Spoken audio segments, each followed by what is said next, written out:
तो कल मैंने क्या पढ़ाया था? कल हम लोग क्या पढ़ रहे थे बेटा? सर रिकॉर्ड कुछ लिखाया था ना मैंने क्लास के एंड में क्या पढ़ाऊंगा आज मैं? सर आप क्या लिखाया था? The vector form of Coulomb's law. और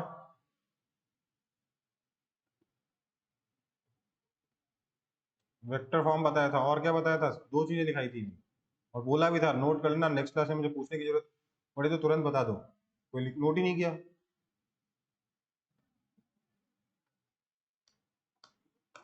इलेक्ट्रिक फील्ड लाइन। इतना भी काम नहीं करते ना आप लोग। टाइप कर दो अगर कुछ बोलना चाहते हो, अगर याद है तो शुरू करते हैं हम लोग। Vector form of Coulomb's law.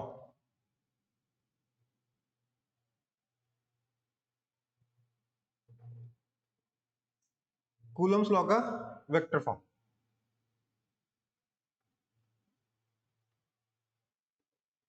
Recording is on. अच्छा, क्वेश्चन कौन सा दिया था मैंने?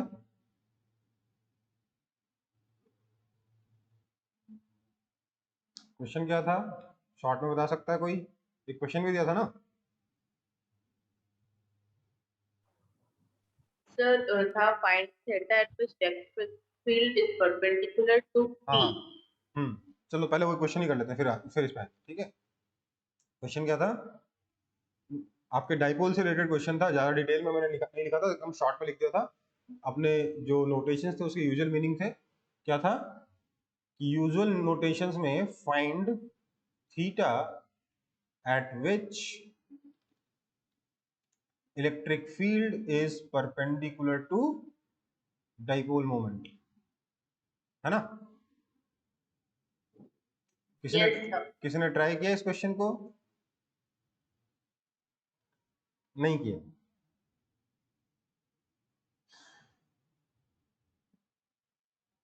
नहीं किया ना?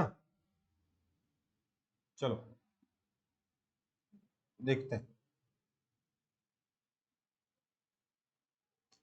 ये लेट से मेरी एक्स एक्सिस है,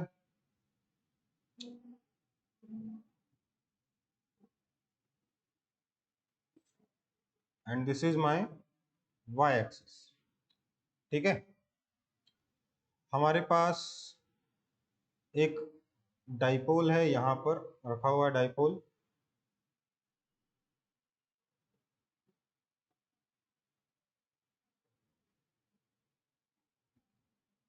पी वेक्टर है ये, और डाइपोल के साथ थीटा एंगल पर ध्यान दीजिएगा। आपको थीटा याद रखना है कि जो फॉर्मूले थे उसमें थीटा किसके साथ था? एक्सिस ऑफ डाइपोल के साथ था, है ना? डाइपोल के एक्सिस के साथ था ना थीटा, याद है कि नहीं? आर डिस्टेंस पर लेट से ये वाला पॉइंट है ए, इस पॉइंट ए पर इलेक्ट्रिक फील्ड कैसे है? तो सर इस इलेक्ट्रिक फील्ड नेट का तो मुझे पता नहीं, इलेक्ट्रिक फील्ड के दो कंपोनेंट मालूम है।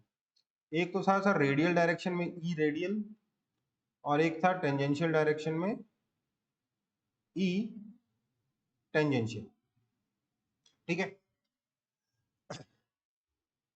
मैं क्लियरली कह सकता हूं कि क्योंकि ये रेडियल डायरेक्शन इसलिए वाला एंगल थीटा है, और ये वाला एंगल 90 डिग्री माइनस थीटा है, हाँ या ना?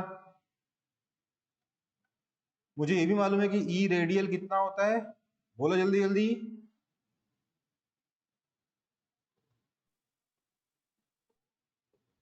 और ई टेंजेंशियल होता है, कुछ याद नहीं किया ना आप लोगों ने? रिवीजन ही नहीं करोगे तो याद कैसे रहेगा यार? ठीक है, ई रेडियल कितना था? Two K P cos theta by are cube, और ई टेंजेंशियल कितना था? K P sine theta by are cube. Okay, मेरे को चाहिए कि जो नेट इलेक्ट्रिक फील्ड है, मतलब इस ई रेडियल और इस ई टेंजेंशियल का जो रिजल्टेंट है, this resultant has to be perpendicular to this dipole. मतलब कि जो रिजल्टेंट इलेक्ट्रिक फील्ड है उसका डायरेक्शन होना चाहिए इसके परपेंडिकुलर डायरेक्शन, मतलब वाई एक्सिस के long. This is your E vector, है ना। ये ई रेडियल है, ये ई टेंजेंशियल है, और net electric field y direction में होना चाहिए, जो कि डायपोल के परपेंडिकुलर डायरेक्शन। इसका मतलब ये हुआ कि इस इलेक्ट्रिक फील्ड, जो नेट इलेक्ट्रिक फील्ड है, उसका एक्स कंपोनेंट कितना होना चाहिए, 0। मतलब कि ई रेडियल का एक्स कंपोनेंट और ई टेंजेंशियल का एक्स कंपोनेंट कैंसिल हो जाने चाहिए, हाँ या ना, बोलो।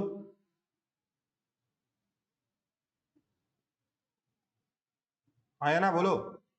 Yes, sir. तो हम बोलेंगे E net is along y, that means की जगह that is IE लिखेंगे, that is आपका EX is equal to 0, that means E radial cos theta minus E tangential sin theta has to be equal to 0, right। ये E radial cos theta और E tangential sin theta cancel हो जाएंगे, that means E radial का formula ये रहा, ये आ जाएगा 2kp cos square theta by are cube is equal to kp sin square theta by are cube. R cube ने आर क्यूब मार दिया, kp ने kp मार दिया, हमारे पास क्या बचा, this implies tan square theta is equal to 2, which means tan theta is equal to √2। इसलिए थीटा कितना आ जाएगा, tan इनवर्स √2। ये आपका आंसर। कोई आपत्ति किसी को?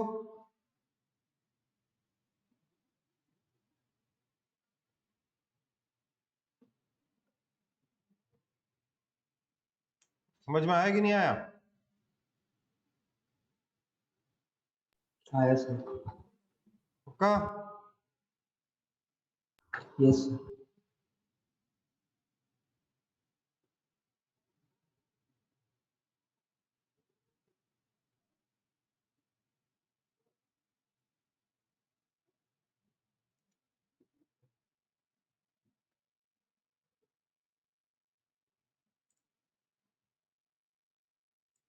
कॉपी कर लो जल्दी जल्दी।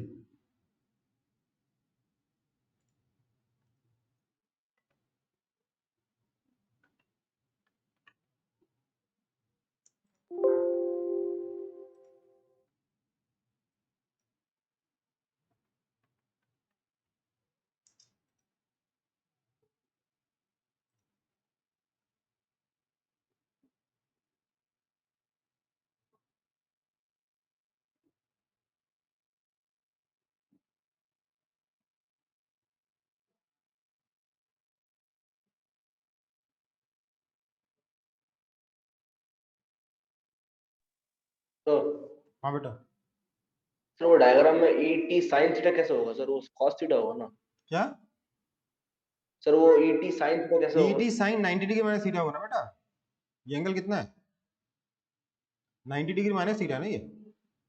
हाँ सर। तो कॉस 90 डिग्री माइनस थीटा होगा तो क्या होगा, साइन थीटा हो गया। हाँ सर। सर पर वहां पर to K P cos square theta कैसा है सर? क्या? 2kp cos square theta equal to. भाई ई रेडियल की वैल्यू यहां से यहां डालो, ई टेंजेंशियल की वैल्यू यहां से यहां डालो, ठीक है। Okay sir.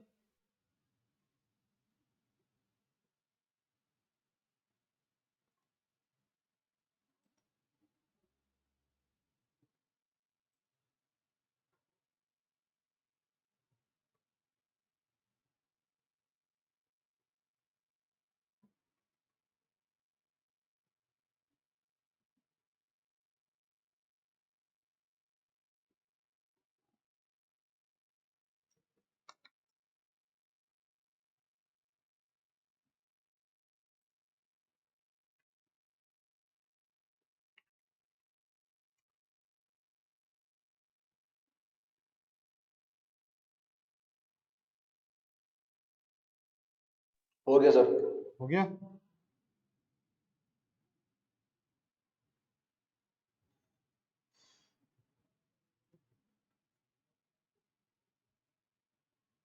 ठीक है, फिर आगे बढ़ता हूं मैं। सो हमारा अगला टॉपिक क्या होगा? हमारा अगला टॉपिक है vector form of Coulomb's law. Coulomb uncle का जो लॉ है, फोर्स इक्वल टू के Q one Q two by R square, उसका वेक्टर फॉर्म। क्योंकि फोर्स वेक्टर है तो हम चाहते हैं हमारा आंसर भी वेक्टर फॉर्म में मिले। तो मान लेते हैं ये मेरे पास एक चार्ज है Q1, यहां पर दूसरा चार्ज है Q2। तो Q1 और Q2 हम पॉजिटिव मानेंगे। Q1 और Q2 क्या करेंगे? एक दूसरे को रिपेल करेंगे। अगर नेगेटिव होगा तो रिपल्सिव फोर्स, कोई एक चार्ज अगर नेगेटिव हो गया तो रिपल्सिव फोर्स ऑटोमेटिकली नेगेटिव आ जाएगा, मतलब अट्रैक्शन हो जाएगा, है ना। तो this is your force on 2/1 vector, right, है ना। और Q1 की वजह से जब Q2 पे फोर्स निकाल रहा हूं तो इस Q1 के रिस्पेक्ट में Q2 की पोजीशन को मैं लिख दे रहा हूं R वेक्टर, ठीक है। तो मैं यहां पर क्या बोल सकता हूं? मैं बोल सकता हूं कि सर फोर्स ऑन 2/1, इसका जो मैग्नीट्यूड है ये तो simply K Q1 Q2 by R square, right. But आपका इस फोर्स का डायरेक्शन क्या है? तो मैग्नीट्यूड तो उतना ही रहेगा सर। डायरेक्शन के लिए मैं क्या बोल सकता हूं कि direction is same as R vector, आया ना। बोल सकता हूं कि नहीं? बोलो। Yes, sir. बोल सकता Yes, हूं। sir. So direction is same as r vector. That means this direction is r cap.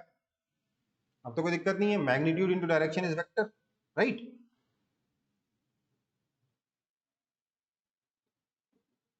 है ना? बोलो। हाँ सर।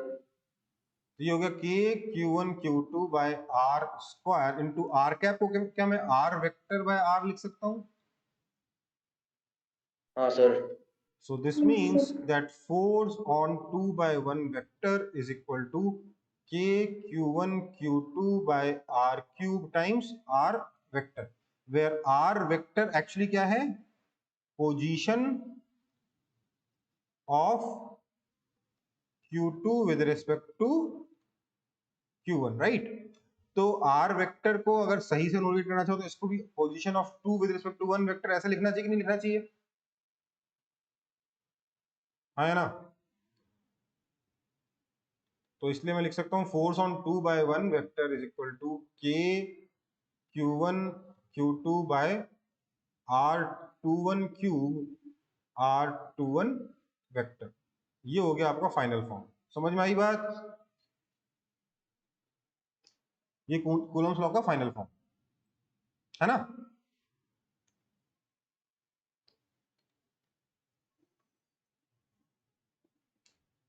इजी है कि नहीं है ये? Yes, sir. कॉपी कर लो जल्दी जल्दी।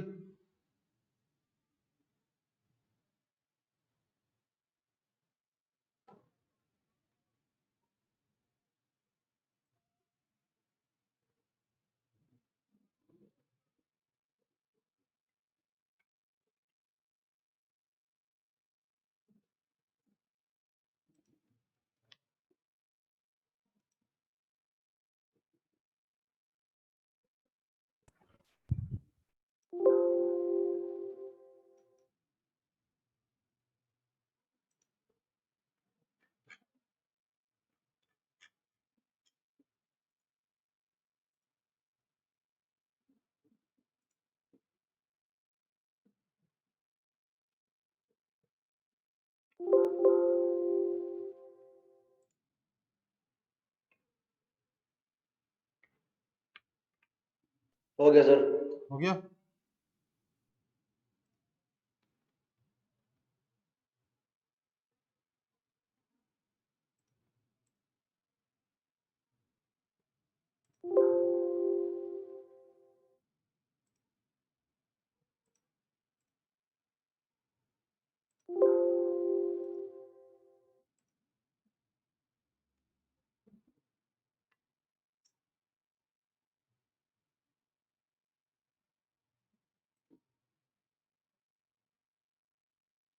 तो हमारा अगला टॉपिक क्या होगा?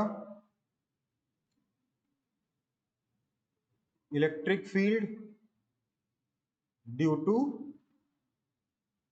Point charge in vector form.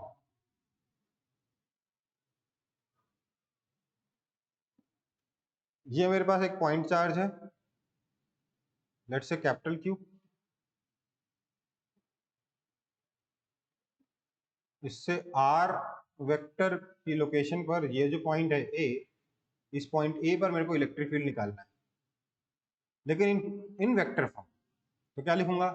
That is basically electric field at point A into r cap, आया ना? That is equal to k capital q by are square r cap, that is equal to के q r vector by r q. समझ में आई बात?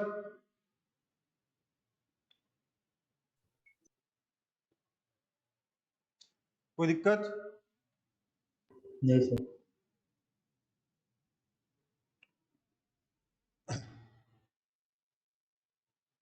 देखो, अब आपके मॉड्यूल में जो इलेक्ट्रिक फील्ड वाला जहां तक का पोर्शन है ना, वो आप सॉल्व कर सकते हो, बस उसमें मेटल छोड़ देना है, ठीक है? समझ में आई बात? मॉड्यूल में आपका जो एक्सरसाइज है, उसमें जो लेवल 1 है, उसमें तो टॉपिक्स लिखे रहते हैं ना, तो उसको आप सॉल्व करना शुरू कर दीजिए, अब जहां तक पढ़ा दिया वहां तक। ठीक है बेटा?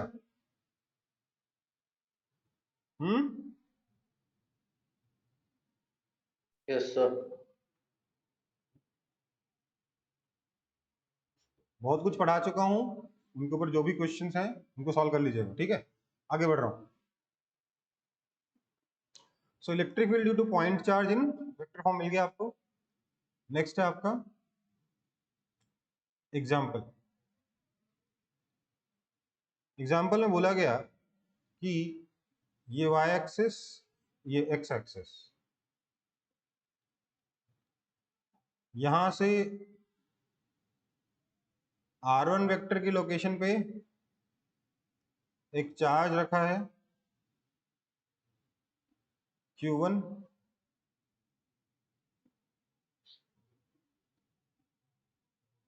r2 वेक्टर, ये r2 वेक्टर है, ठीक है?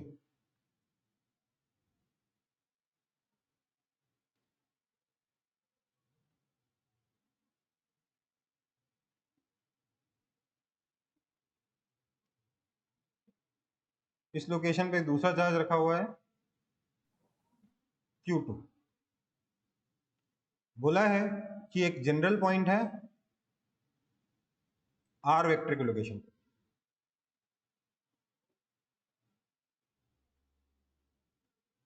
इस पॉइंट का नाम दे दिया गया लेट्स से a। आपसे पूछा गया इलेक्ट्रिक फील्ड एट पॉइंट ए कितना होगा। समझ में आया क्वेश्चन? ट्राई करिए।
ट्राई करिए जल्दी जल्दी।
हुआ?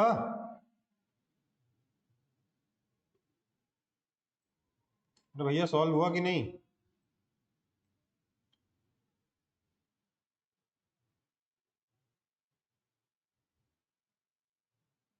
नहीं हुआ? ट्राई करूं मैं? देखो भाई क्या होगा। Q1 की वजह से पॉइंट ए पर हमें इलेक्ट्रिक फील्ड निकालना होगा। वो इलेक्ट्रिक फील्ड आएगा E1 वेक्टर। Q2 की वजह से पॉइंट ए पे इलेक्ट्रिक फील्ड निकालना होगा। ये इलेक्ट्रिक फील्ड आएगा E2 वेक्टर। ठीक है, समझ में आई बात? हमारा जो net electric field at point A होगा that will be simply E1 vector plus E2 vector. Now E1 vector कितना है? E1 वेक्टर कितना होगा, कोई बताएगा मेरे को? आता है ना आप लोगों को? अभी तो बताया था। एक पॉइंट चार्ज की वजह से इलेक्ट्रिक फील्ड कैसे निकलता है? KQ1। अब आर वेक्टर मतलब इस पॉइंट ए का position with respect to Q1 vector. तो ये वेक्टर कितना है? बेसिकली ये वाला वेक्टर चाहिए मेरे को आर वेक्टर की जगह। समझ में आई बात? ये वेक्टर कितना होगा? क्या ये are vector minus R1 vector है, हाँ या ना बताओ जरा। हाँ sir. So KQ R vector की जगह R vector minus R1 vector by are cube की जगह R vector minus R1 vector के मैग्नीट्यूड का cube plus similarly E2 vector निकालेंगे तो आएगा KQ2 into R vector minus R2 vector upon R vector minus R2 vector का magnitude का cube. समझ में आई बात? ये आपका आंसर है। और ये बेटा आपके सीबीएसई बोर्ड में आया हुआ क्वेश्चन,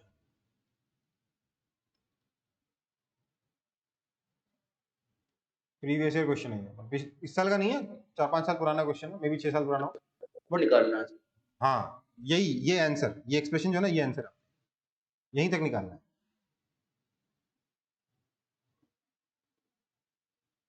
और ये क्वेश्चन सिर्फ 1 नंबर के लिए आया था सीबीएसई में, ठीक है।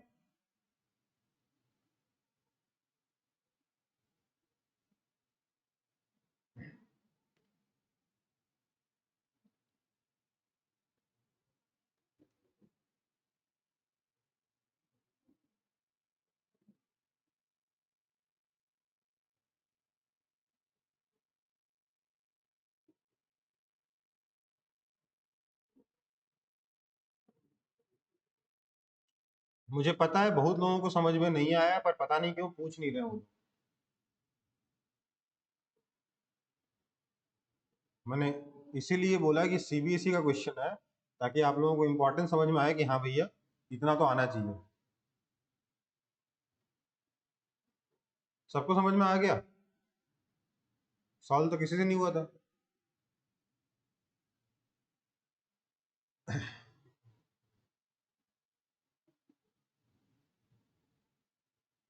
चलो फिर आगे बढ़ते हैं, और क्या।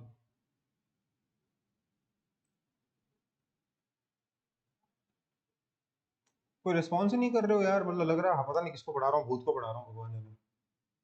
तो ऐसे ही पढ़ाता हूँ मैं फिर, जैसे भूत को पढ़ाया जाएगा। अगला है हमारे पास फिर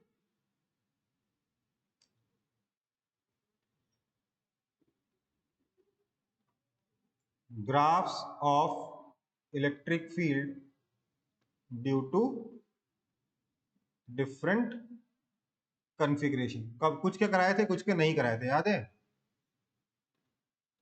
हाँ हाँ ना, सर। कुछ के करवाए थे, कुछ के नहीं भी, कुछ के नहीं करवा पाए थे, या छूट गया था कुछ लोग कुछ का। तो मैंने रिंग का बताया था, है ना? बताया था कि नहीं बताया था? हाँ या सर। आप लोग खुद से ड्रॉ Yes. करिए। डिस्क का भी मैंने बताया था, खुद से ड्रॉ करिए, ठीक है? समझ में आई बात? इसके बाद आएगा रिंग और डिस्क के बाद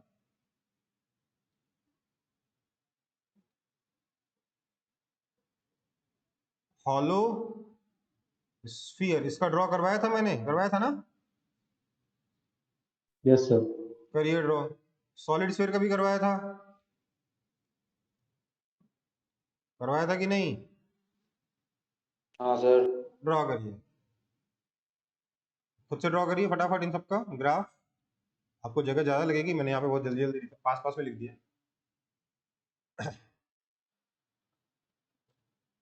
इसके बाद आता है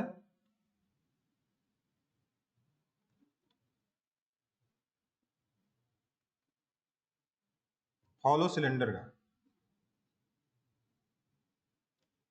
हॉलो सिलेंडर के लिए ई इन कितना था सर? ये था रो एक्स बाय 2 एप्सिलॉन नॉट, याद है? हाँ और सर। ई आउट कितना था? तो सर ये 2 के लैम्डा बाय आर था, या एक्स बोल दो।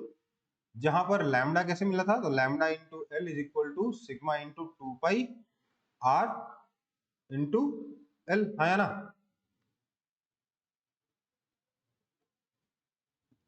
राइट। सो ऐसे में ग्राफ कैसा आएगा, ध्यान दीजिए।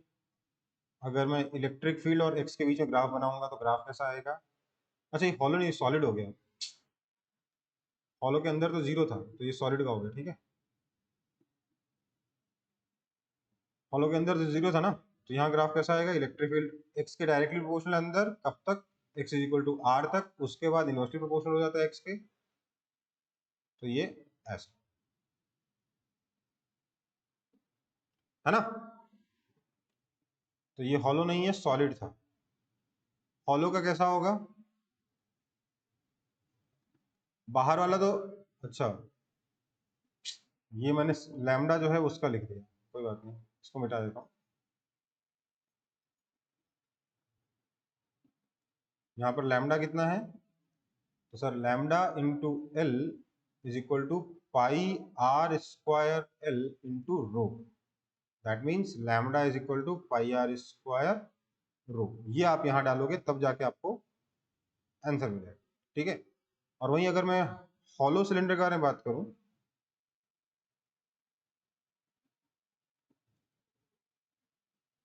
तो इसमें ई इन 0 होता है और ई आउट होता है 2k लैम्डा बाय एक्स ही होता है, पर इस यहाँ पर लैम्डा की वैल्यू कितनी थी, तो 2 पाई आर इंटू सिग्मा। तो ऐसे में अगर मैं इलेक्ट्रिक फील्ड का ग्राफ बनाऊंगा तो graph will look something like this.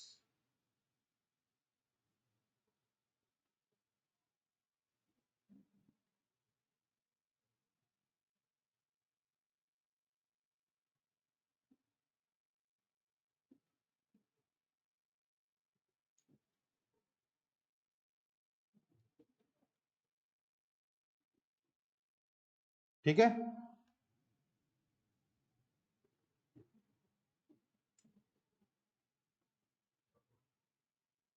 इसमें किसी को दिक्कत है तो बता दो।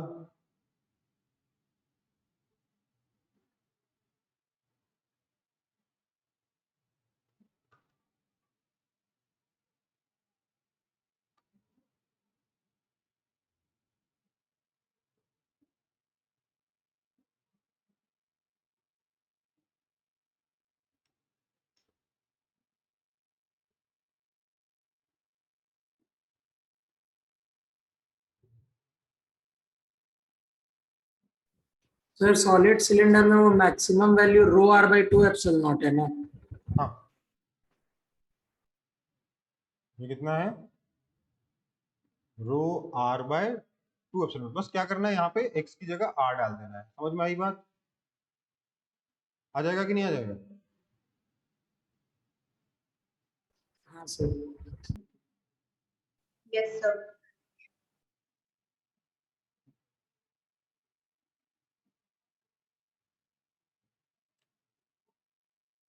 तो ग्राफ बाकी सबका हो गया था ना फिर तो। रिंग का हो गया, डिस्क का हो गया, सिलेंडर का हो गया, तो स्फीयर का हो गया। यही तो है ना? सर सॉलिड स्फीयर का नहीं होता सर। सॉलिड स्फीयर का नहीं हुआ था, तो सॉलिड स्फीयर का बेटा ग्राफ ऐसा आएगा, बिल्कुल ऐसा ही आएगा। बस अंदर रो x बाय 3 एप्सिलॉन नॉट हो जाएगा। यहाँ पे वैल्यू कितनी आएगी सॉलिड सिलेंडर के लिए, rho x by 3 epsilon naught, इससे डायरेक्टली प्रोपोर्शनल टू x हो गया। और बाहर कितना आ जाएगा, k Q by X square. ये सॉलिड सिलेंडर के लिए, ये जो मैंने लिखा है ये सॉलिड सिलेंडर के लिए। प्लीज इसको, सॉरी सॉलिड स्फीयर के लिए, सॉलिड सिलेंडर में मत लिखिएगा, ठीक है।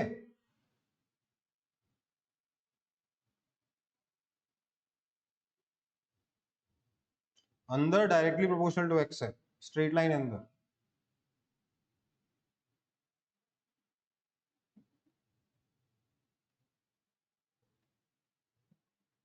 हो जाएगा।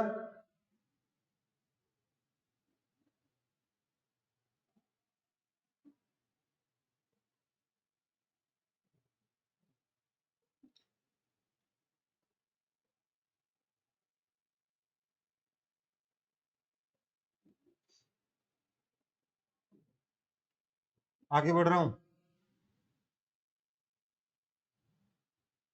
सर रुकिए।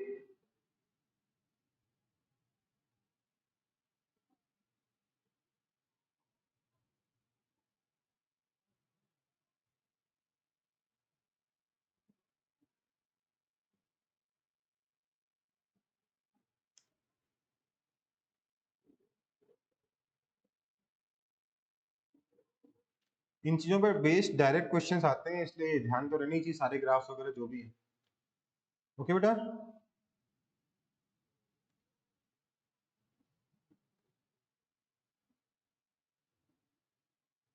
सर हाँ बेटा। आप बोले सॉलिड स्फीयर का ग्राफ वैसा ही होगा, बस rho r by eps 3 epsilon naught होगा ना? हाँ देखो, इधर का फॉर्मूला भी अलग होगा। रो आर नहीं बेटा, ये रो आर बाय 3 2 एप्सिलॉन, ध्यान दो, ये तो मैक्सिमम वैल्यू है। ये ग्राफ में क्या वैल्यू है, अंदर क्या है, ये है ना फॉर्मूला अंदर का। ये तो रो x बाय 2 एप्सिलॉन नॉट है, वहां पे क्या हो जाएगा, रो x बाय 3 एप्सिलॉन नॉट, क्योंकि अंदर का इलेक्ट्रिक फील्ड का फॉर्मूला सॉलिड स्फीयर के लिए क्या होता है, यहाँ ई इन कितना है, rho x by 3 epsilon naught, और ई आउट कितना है, K Q by are square, sorry X square,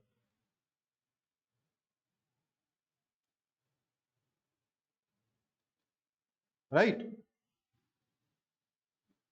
Yes, sir.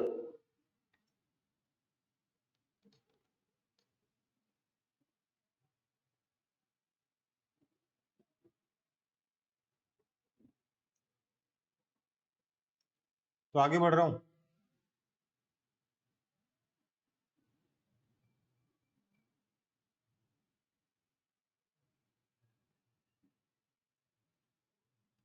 चलो फिर बहुत हुआ, अब आते हैं इलेक्ट्रिक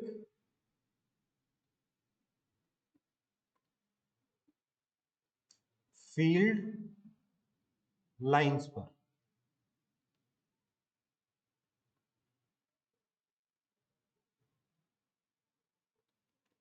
इलेक्ट्रिक फील्ड लाइंस या फिर इसको इलेक्ट्रिक लाइंस ऑफ फोर्सेस भी बोलते हैं, तो इसको अक्सर आपको ऐसे भी लिखा हुआ मिलेगा यहाँ पे, electric lines of forces,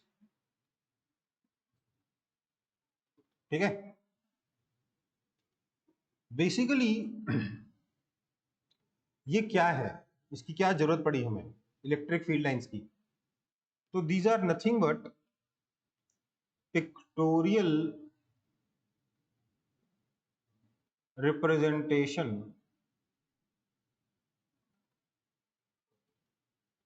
of electric field in a region या स्पेस में।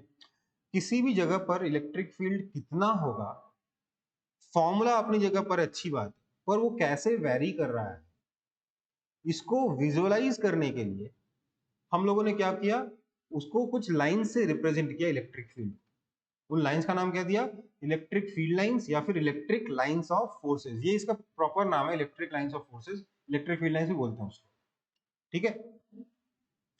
तो बस इलेक्ट्रिक फील्ड को हम लोग प्रॉपरली रिप्रेजेंट करें।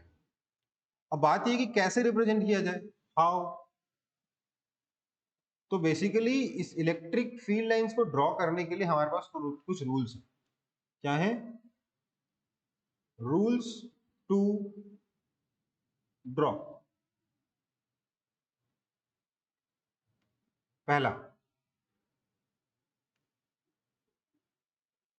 द टेंजेंट, देखो आपको हल्का फुल्का इसके जैसी लाइंस आपने पढ़ रखी है magnetic field lines, class 10th में पढ़ी थी कि नहीं पढ़ी थी, मैग्नेटिक फील्ड लाइंस, भूल गए, देखो भूल गए हो कोई फर्क नहीं पड़ता, उसकी जैसी कुछ प्रॉपर्टी सिमिलर है, कुछ डिफरेंट भी है, ठीक है। तो रूल को ड्रॉ करने का रूल में पहला रूल क्या है, बेसिकली डेफिनेशन में ही आ जाएगा, the tangent to an electric field line at a point gives the direction of electric field at that point। ये क्या कह रहा है, ये कह रहा है कि मान लीजिए इलेक्ट्रिक फील्ड लाइन आपको कभी ऐसी दी गई, ठीक है, बोला कि यहाँ पे इस तरीके की इलेक्ट्रिक फील्ड लाइन है, तो आप क्या बोलोगे, आपसे बोला कि बताओ इस पॉइंट पर इलेक्ट्रिक फील्ड का डायरेक्शन क्या है, ठीक है, इस पॉइंट ए पर इलेक्ट्रिक फील्ड का डायरेक्शन क्या है। अगर ये दिया गया क्वेश्चन में, तो आप पता है क्या बोलोगे, आप बोलोगे क्वेश्चन ही गलत है। क्यों, क्योंकि इलेक्ट्रिक फील्ड लाइन को रिप्रेजेंट करते वक्त हमेशा एक इस तरीके के एरो बनाए जाएंगे, डायरेक्शन एरो लाइन में इंडिकेटेड होगा, समझ में आई बात। अब चाहे एक एरो बनाए चाहे दो एरो बनाए, वो उनकी चॉइस है, पर कम से कम एक एरो जरूर बनना चाहिए, ठीक है बेटा, आया ना। अब मैं बता सकता हूं पॉइंट ए पे इलेक्ट्रिक फील्ड किधर होगा। कैसे निकालूंगा? इस पॉइंट ए पर इस लाइन का टेंजेंट ड्रॉ करूंगा। तो टेंजेंट कुछ इस डायरेक्शन में आ रहा है, so this is the electric field at point ए। समझ में आई बात? आया ना? Yes, sir. अगर मेरे को इस पॉइंट पे इलेक्ट्रिक फील्ड बताना है पॉइंट बी पर, तो क्या बोलूंगा? मैं पॉइंट बी पर टेंजेंट ड्रॉ करूंगा।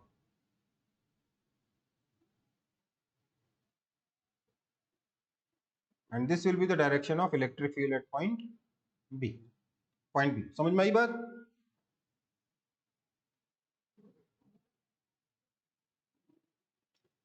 ये हमारा पहला रूल है। दूसरा, closer the electric field lines, higher the magnitude of electric field. What does it mean? It means that कि let's say मेरे को दे रखा है कि किसी जगह पर इलेक्ट्रिक फील्ड लाइंस कुछ ऐसी है, ठीक है, and I am given 2 points, point A and point B. A को मैंने उल्टी तरफ लिख दिया, लेफ्ट में लिखने की कोशिश करता हूं, ठीक है। सो आई विल से कि देखो पॉइंट ए की लोकेशन पर लाइंस पास पास में है ना। तो ए पर जो इलेक्ट्रिक फील्ड होगा ई ए,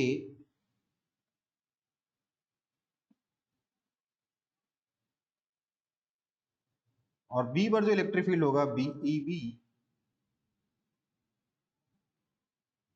उसमें मैं क्लियरली कह सकता हूं कि electric field at point A का जो मैग्नीट्यूड है it is greater than electric field at point B का मैग्नीट्यूड। समझ में आई बात? क्यों? क्योंकि यहां पर लाइंस पास पास में, closer the lines higher the electric field. जितना ज्यादा डेंसिटी होगा लाइंस का उतना ज्यादा इलेक्ट्रिक फील्ड स्ट्रेंथ होगी। समझ में आई बात? क्लियर है ये कि नहीं क्लियर है?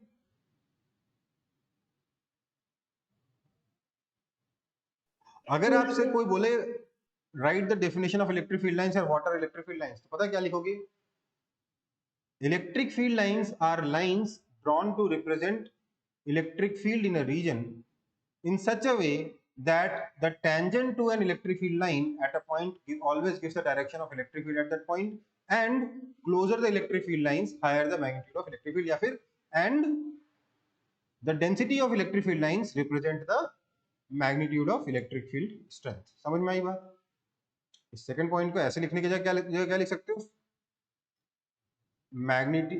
Density of electric field lines represent magnitude of electric field strength। समझ में आई बात? है ना? Yes, sir. लाइन 2 की जगह ये लिखोगे तो आप क्या लिखोगे? पूरी डेफिनेशन क्या हो जाएगी इलेक्ट्रिक फील्ड लाइंस की? These are lines used to represent electric field in a region that are drawn in such a way that the tangent to an electric field line at a point gives the direction of electric field at that point, and density of electric field lines represent magnitude of electric field strength। समझ में आई बात? है ना? तब जाके आपकी definition पूरी होगी, ठीक है। सर वो जो रूल नंबर 1 में आप जिस कर्व पे ए और बी लेके टेंजेंट बनाए वो कर्व क्या है? देखो यार, ए का टेंजेंट नीचे की तरफ जा रहा था और बी का टेंजेंट थोड़ा हल्का सा ऊपर की तरफ या फिर हॉरिजॉन्टल जा रहा था, तो उस टेंजेंट का डायरेक्शन ड्रॉ किया और क्या। नहीं सर, वो कर्व जिस पे टेंजेंट ड्रॉ किए वो क्या है? ये इलेक्ट्रिक फील्ड लाइन है, मैंने बोला तो ये मान लो ये मेरा इलेक्ट्रिक फील्ड लाइन है, तो इसका मतलब पॉइंट ए पे इलेक्ट्रिक फील्ड इधर होगा, बी पे इलेक्ट्रिक फील्ड इधर होगा, ये बताओ। ठीक है सर। और इलेक्ट्रिक फील्ड लाइन बिना एरो के नहीं बनाते, ये बोला। अगर मेरे जैसा टीचर हो, ईमानदारी से बता रहा हूँ, मेरे जैसा टीचर हो और किसी ने इस तरीके की इलेक्ट्रिक फील्ड लाइन बना दी, मैं उसे 0 दूंगा और अगले क्वेश्चन में और नंबर काटूंगा। समझ में आई बात? Yes sir. बिना एरो के इलेक्ट्रिक फील्ड लाइंस ड्रॉ नहीं करते, ये इंसल्ट है इलेक्ट्रिक फील्ड लाइंस की। आगे बढ़ते हैं, कॉपी हो गया ना? हाँ सर। अब क्वेश्चन कभी ऐसा नहीं आता, क्वेश्चन आता है what are electric field lines, right its 2 properties या 3 प्रॉपर्टीज। ठीक है, तो लिखते हैं properties of electric field lines.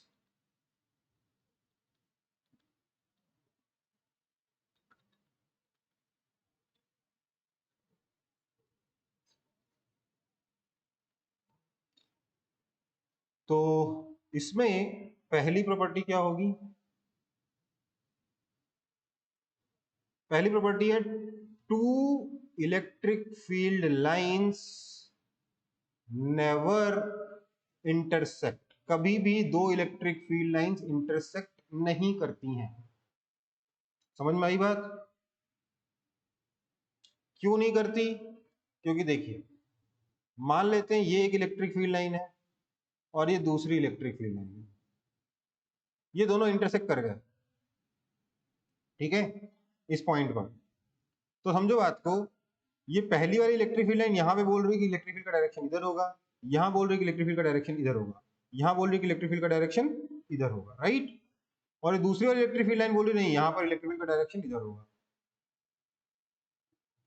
समझ में आई बात? So we have got two directions of electric field at point of intersection, right? है ना? और एक वेक्टर का एक ही डायरेक्शन होता है, which is not possible.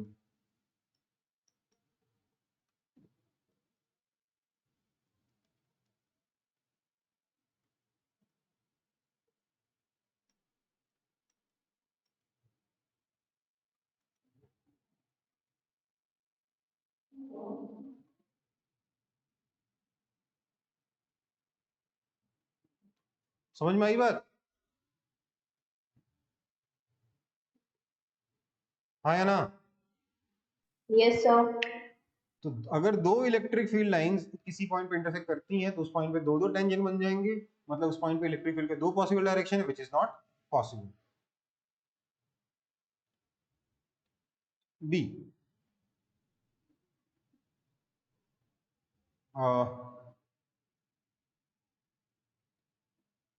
Electric field lines never form a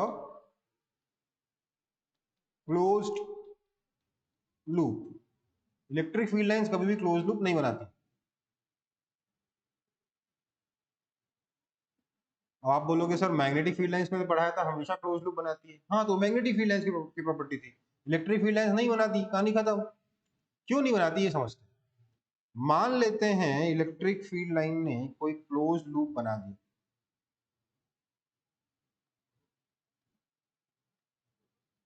तो मैं क्या करूंगा, इस लाइन के ऊपर एक चार्ज रख दूंगा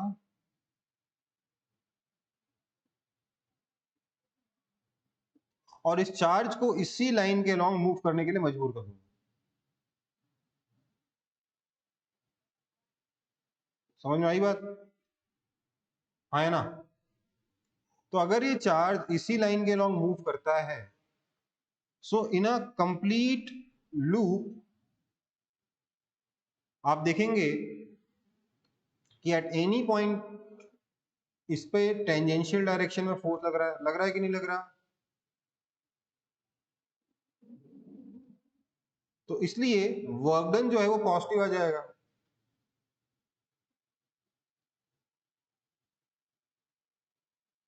पॉजिटिव का मतलब क्या है? It is not zero. Work done in a loop is not zero, है ना? मतलब अगर मैं किसी तरीके से उस चार्ज को इसी लूप में घूमने के लिए मजबूर कर दूं, तो इलेक्ट्रिक फील्ड उस पर फ्री में वर्क करता रहेगा, करता रहेगा, करता रहेगा, करता रहेगा, करता रहेगा, है ना। चार्ज की स्पीड बढ़ती रहेगी, बढ़ती रहेगी, बढ़ती रहेगी, बढ़ती रहेगी, बढ़ती रहेगी, फ्री की एनर्जी मिलती रहेगी, मिलती रहेगी, मिलती रहेगी, मिलती रहेगी, मिलती रहेगी, हाँ या ना। हाँ सर। ये पॉसिबल है क्या? नहीं ना। That is it violets conservation of energy.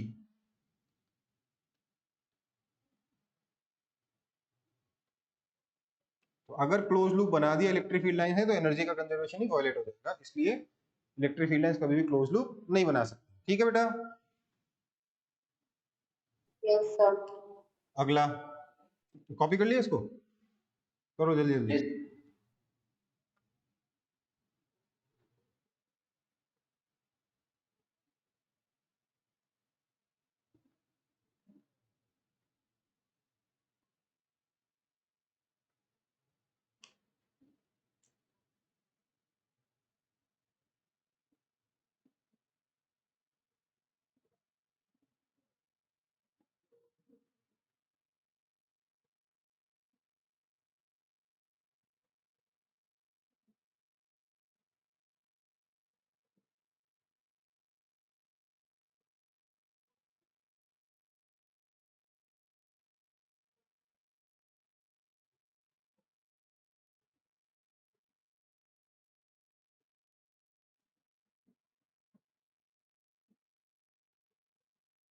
Copy हुआ?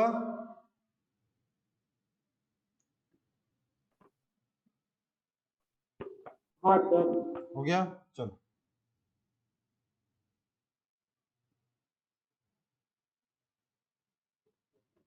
सी, पार्ट सी क्या है ये, और क्या प्रॉपर्टीज हो सकती है?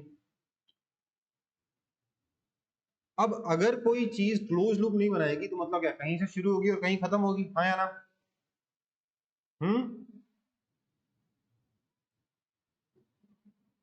हाँ या ना। देखो ये हाँ ई सर। वेक्टर लाइंस मत नहीं लिखते, मैं लिखता हूँ इसे, वो प्लीज आप लोग इलेक्ट्रिक फील्ड लाइंस पूरा लिखा करिए।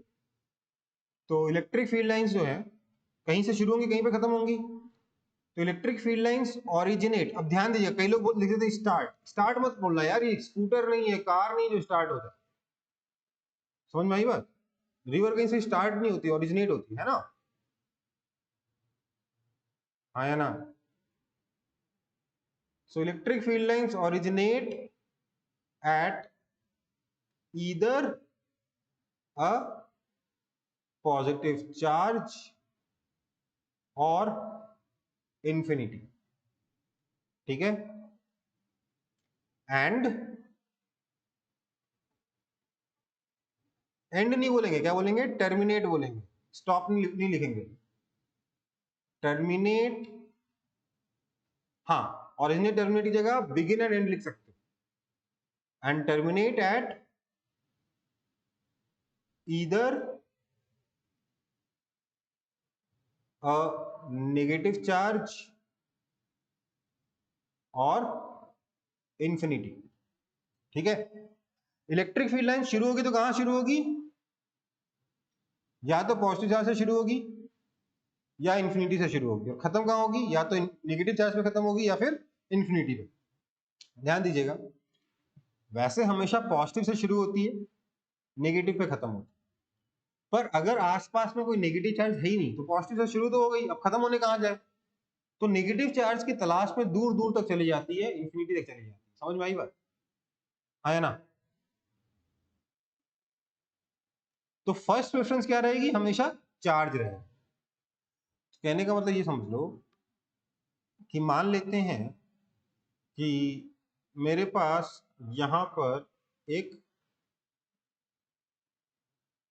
पॉजिटिव चार्ज है,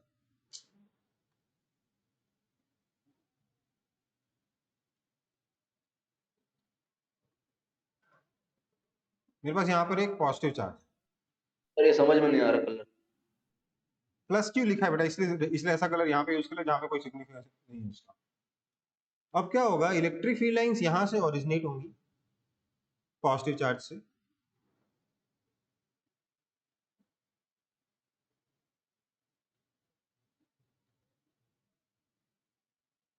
आसपास में क्योंकि कोई और चार्ज नहीं है, ये electric field lines negative charge की तलाश में भटकते भटकते इंफिनिटी तक चली जाएंगी। समझ में आई बात?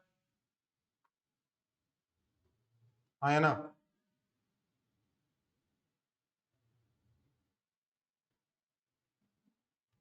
ठीक है, क्लियर है? Yes, sir. वहीं अगर मेरे पास कोई नेगेटिव चार्ज हो, माइनस क्यू चार्ज है,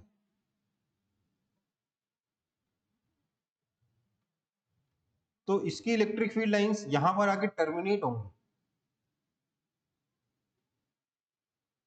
लेकिन आएंगी कहां से? क्योंकि आसपास में कोई पॉजिटिव चार्ज नहीं है, इसलिए इंफिनिटी से आ जाएंगी।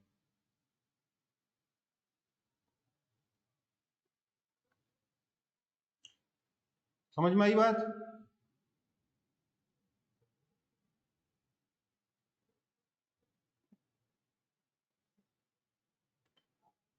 अब एक और चीज समझिए। लेट्स से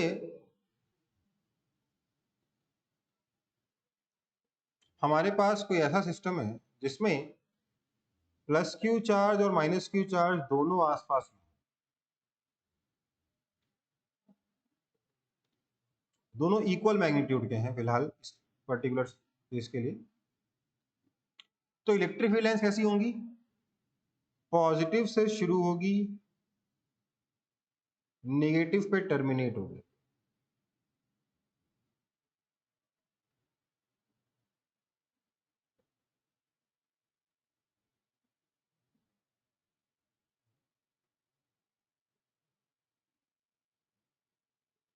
यहां पॉजिटिव से शुरू होगी और इस तरीके से नेगेटिव पे जाके टर्मिनेट हो जाएगी। यहां भी ये ऐसा ही कुछ काम करेगी। यहां पर भी पॉजिटिव से शुरू हुई, नेगेटिव पे जाके टर्मिनेट हुई। ये पॉजिटिव से शुरू हुई, इन्फिनिटी से घूमते हुए नेगेटिव पे आके टर्मिनेट हो गई। ये यहाँ से ऐसे गई, घूमते हुए ऊपर से आई और यहाँ से ऐसे टर्मिनेट हो गई। समझ में आई बात?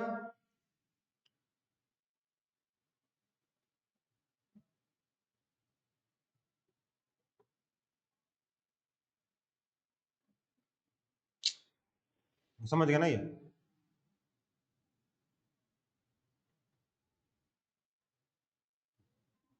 ठीक है बेटा, कुछ इस तरीके की इलेक्ट्रिक फील्ड लाइंस हमें देखने को मिलेंगी।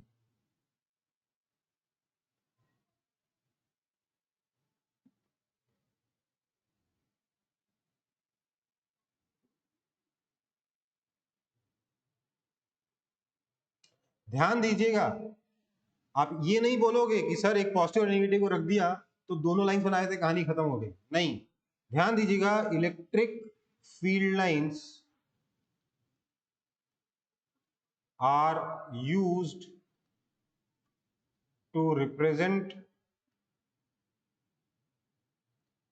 Net electric field only. Individual electric field के लिए हम लोग इलेक्ट्रिक फील्ड लाइंस यूज नहीं करते। हाँ, आपको अगर कोई कैलकुलेशन करनी है, कोई प्रूफ करना है बिना किसी कैलकुलेशन के, उसमें अगर आपने यूज कर लिया कि सर इसकी वजह से ऐसा होगा, उसकी वजह से ऐसा होगा, इससे नेट ऐसा होगा, दैट इज ओके।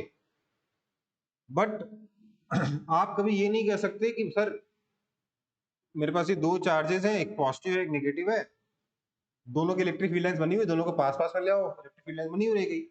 वो नहीं चलेगा। आप क्योंकि आपको हमेशा इलेक्ट्रिक फील्ड लाइंस किसके लिए बनानी होती है? नेट इलेक्ट्रिक फील्ड के लिए बनानी। ठीक है बेटा,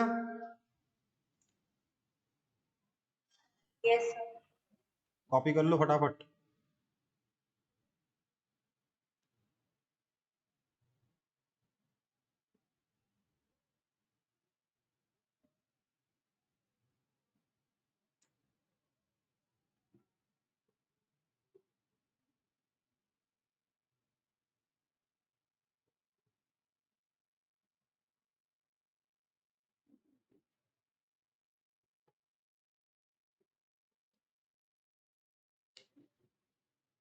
हो गया सर। हो गया? चलो फिर। सबका हो गया ना?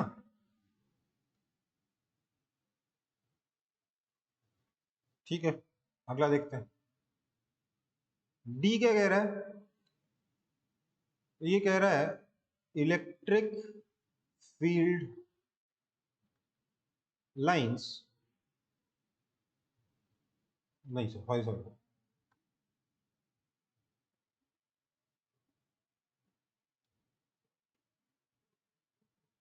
number of electric field lines originating or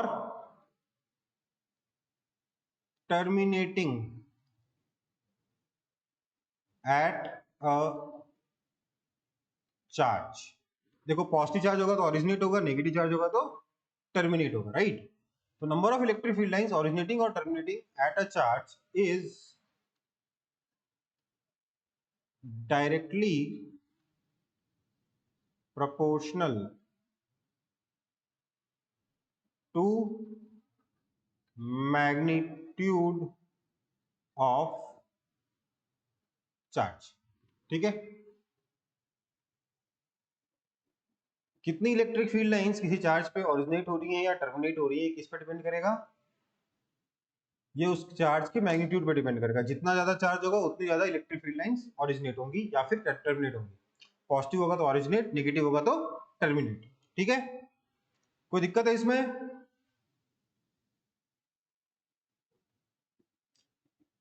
देखिए समझिए, लेट्स से मेरे पास यहां पर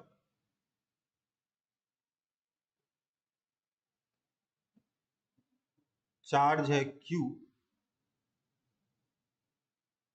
या Q क्यों लिख रहा हूं सर, यहां पे चार्ज है लेट्स से 2Q, और यहां पे मेरे पास चार्ज है -Q। तो यहां पे चार्ज पॉजिटिव है लेकिन इस -Q से ज्यादा है। ठीक है, तो मैं इलेक्ट्रिक फील्ड लाइंस कैसे ड्रॉ करूंगा? मैं बोलूंगा यार इस पर जितने भी लाइंस को मैं टर्मिनेट कराऊंगा यहां से उसकी डबल लाइंस ओरिजिनेट करवानी है। समझ में आई बात? हाँ या ना? जितने भी लाइंस आकर यहाँ पे टर्मिनेट होंगे उसकी डबल लाइंस यहाँ से ओरिजिनेट होनी चाहिए। अब देखो कितनी बनानी है ये आपकी श्रद्धा पर, कितनी बनानी है ये आपकी श्रद्धा पर है। ठीक है, ठीक है बेटा? Yes Yes, sir. कितनी बनानी है आपकी श्रद्धा पर है, पर अगर आप ड्रॉ कर रहे हो ये लाइंस तो इतना इंश्योर करना है कि जितनी भी यहाँ पे टर्मिनेट करा उसकी डबल यहाँ से ओरिजिनेट करानी है। तो मैं अंदाजा लगा रहा हूँ, मैं डायग्राम सिंपल रखने के लिए 1 2 3 4, यहाँ पर 1 2 3 4 5 6 7 8। ठीक है, मैं यहाँ से 8 ऑरिजिनेट कराऊंगा, यहाँ पे 4 टर्मिनेट करूंगा, तो मेरी इलेक्ट्रिक फील्ड लाइंस कैसे आ जाएंगी? हाँ, थोड़ा और ध्यान रखना पड़ेगा, ये सही नहीं बनाया था, कुछ ऐसी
ठीक है।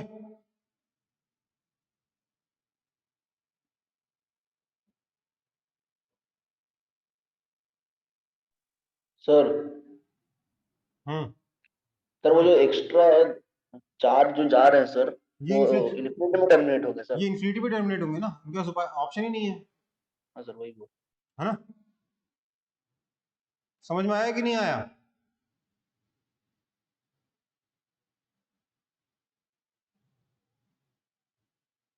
Yes.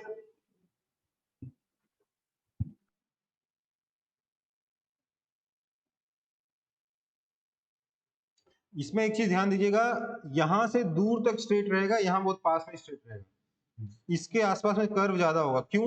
क्योंकि ये चार्ज बड़ा है, ये बोलता है इसके पास में इलेक्ट्रिक फील्ड लाइन इससे दूर की तरफ होनी चाहिए, है ना। ये बोलता है इसके पास की तरफ होना चाहिए, क्योंकि ये वाला बड़ा है, ये जीत जाएगा। ठीक है, क्योंकि 2q चार्ज बड़ा है, ये जीतेगा, इसकी बात ज्यादा दूर तक मानी जाएगी, इसकी बात कम दूर तक मानी जाएगी। ठीक है, समझ में आई बात? Yes, sir.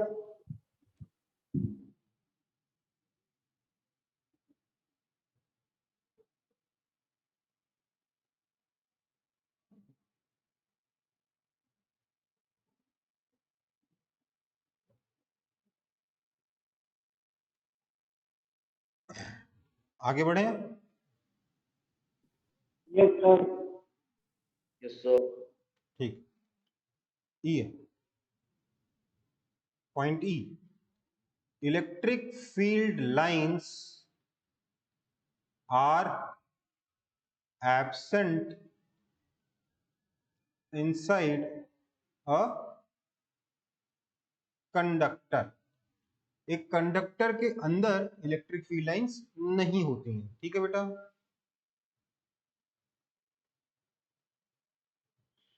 हम्म।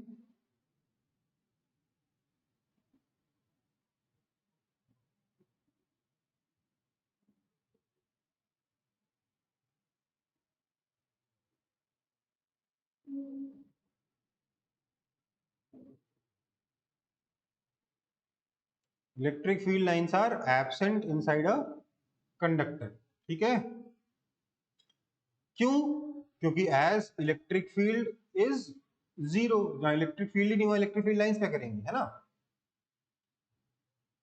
Electric field lines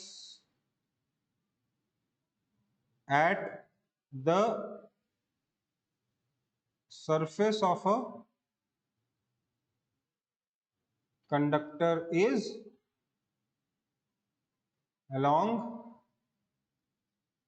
its normal। ठीक है,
सर कंडक्टर के सरफेस पे होता है।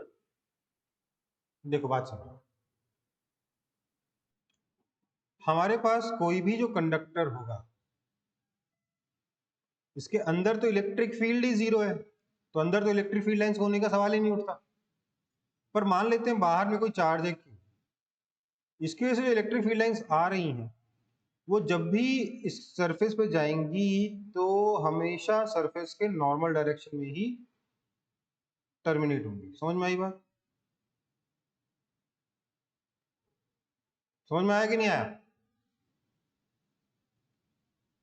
हमेशा सर इलेक्ट्रिक सरफेस के कहाँ रहेंगी, नॉर्मल डायरेक्शन में ही रहेगी। कभी भी इलेक्ट्रिक फील्ड लाइंस सरफेस के से किसी और एंगल पे नहीं रह सकती, ठीक है, मेटल के लिए, कंडक्टर के लिए। आगे बढ़ूं? Okay sir.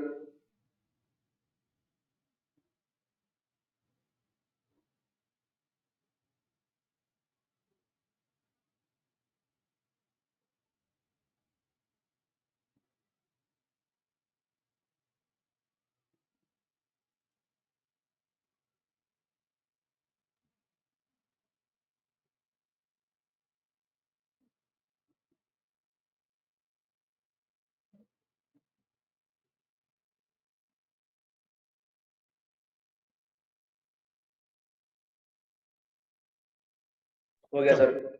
चलो, तो मैं एक बात बोल रहा हूं, मैं ये पॉइंट दोबारा लिखाऊंगा क्योंकि बहुत ज्यादा इंपॉर्टेंट है, और इस बार टॉपिक बदल दूंगा, अंदर पॉइंट्स वही लिखेंगे। क्या टॉपिक है? मेटल या कंडक्टर पार्ट 3।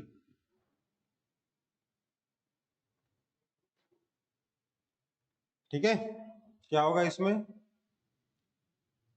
इसमें हम बात करेंगे basically electric field lines, electric lines of forces and conductor, इसके बारे में हम लोग बात करें। अभी तक हमने बात की charge distribution and conductor, electric field and conductor, अब बात करेंगे electric line of forces and conductor की। तो इसमें सबसे पहली बात क्या लिखेंगे? Electric lines of forces are absent inside a conductor, क्योंकि अंदर इलेक्ट्रिक फील्ड ही नहीं है, तो इलेक्ट्रिक फील्ड लाइंस क्या करने जाएंगे, है ना बेटा? सर हम इलेक्ट्रिक फील्ड लाइंस भी लिख सकते हैं। हाँ, इलेक्ट्रिक फील्ड लाइंस भी बोल सकते हैं, ठीक है। कहने का मतलब क्या बोल रहा हूं मैं? अंदर कोई इलेक्ट्रिक फील्ड लाइंस एक कंडक्टर के अंदर नहीं होंगी, अगर ये आपका कंडक्टर है तो। क्यों? क्योंकि अगर इलेक्ट्रिक फील्ड लाइंस होगी तो मतलब क्या हुआ? इलेक्ट्रिक फील्ड है, इलेक्ट्रिक फील्ड है तो मतलब इलेक्ट्रॉन का फोर्स लगेगा, इलेक्ट्रॉन मूव करेगा, इलेक्ट्रोस्टैटिक कंडीशन मीट ही नहीं करी, है ना। दूसरा, इलेक्ट्रिक लाइन ऑफ फोर्सेस के अलावा दूसरा क्या है, सॉरी एब्सेंट के अलावा क्या है? Electric line of forces are always normal to the conductor surface. Surface के हमेशा नॉर्मल डायरेक्शन में होती है इलेक्ट्रिक लाइन ऑफ फोर्सेस, ठीक है।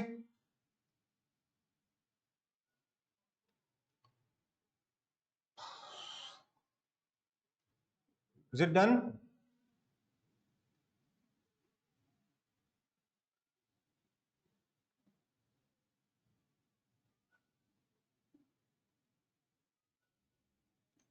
ये हो गया कि नहीं हो गया? Yes, sir. ठीक है, तो आगे बढ़ रहा हूं।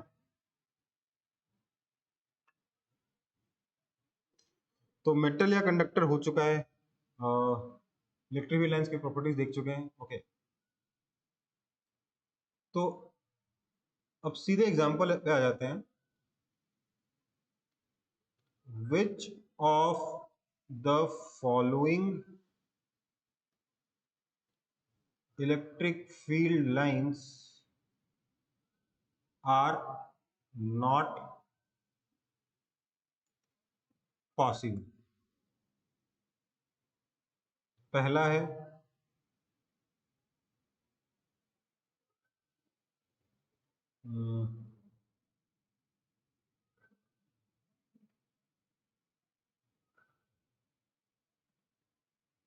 अच्छा ऐसे नहीं,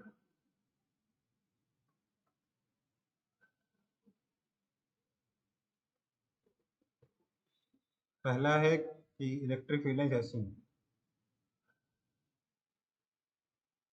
दूसरा है इलेक्ट्रिक फील्ड लाइंस ऐसे है,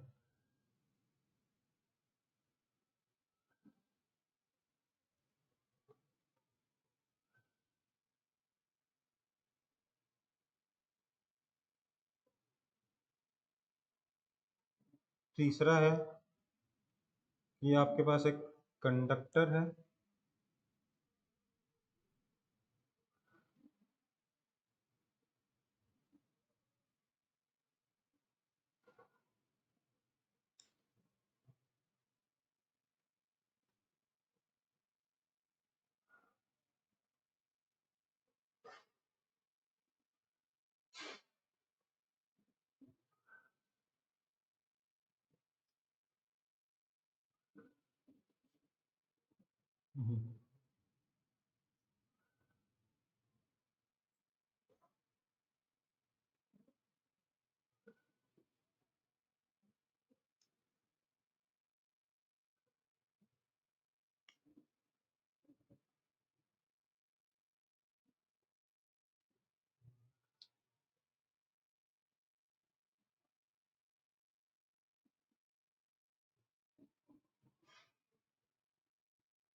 कौन कौन से पॉसिबल है, कौन कौन से पॉसिबल नहीं, बताइए। सर 1 पॉसिबल नहीं है। 1 पॉसिबल नहीं है, क्यों नहीं है? सर इंटरसेक्ट कर रहा है। इंटरसेक्ट कर रहा है, इसलिए 1 पॉसिबल नहीं। 2 3 भी पॉसिबल पॉसिबल नहीं है। सर 2 भी नहीं है, क्लोज लूप। क्लोज लूप बना रहा है, 2 भी पॉसिबल नहीं है। 3 3 भी नहीं है सर। नहीं है सर। नहीं है। कंडक्टर कंडक्टर के अंदर इलेक्ट्रिक कंडक्टर के अंदर से जा रहा है, ये भी पॉसिबल नहीं है। 4 पॉसिबल है सर।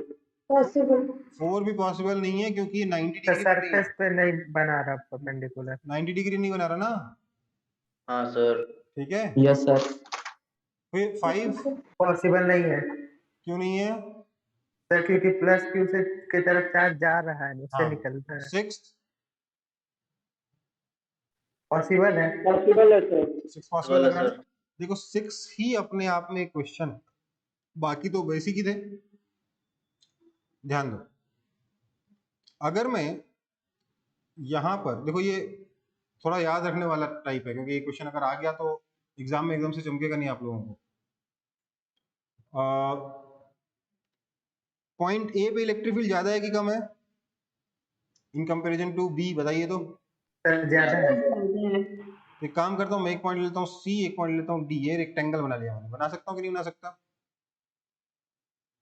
Yes, sir. अब मुझे बताइए,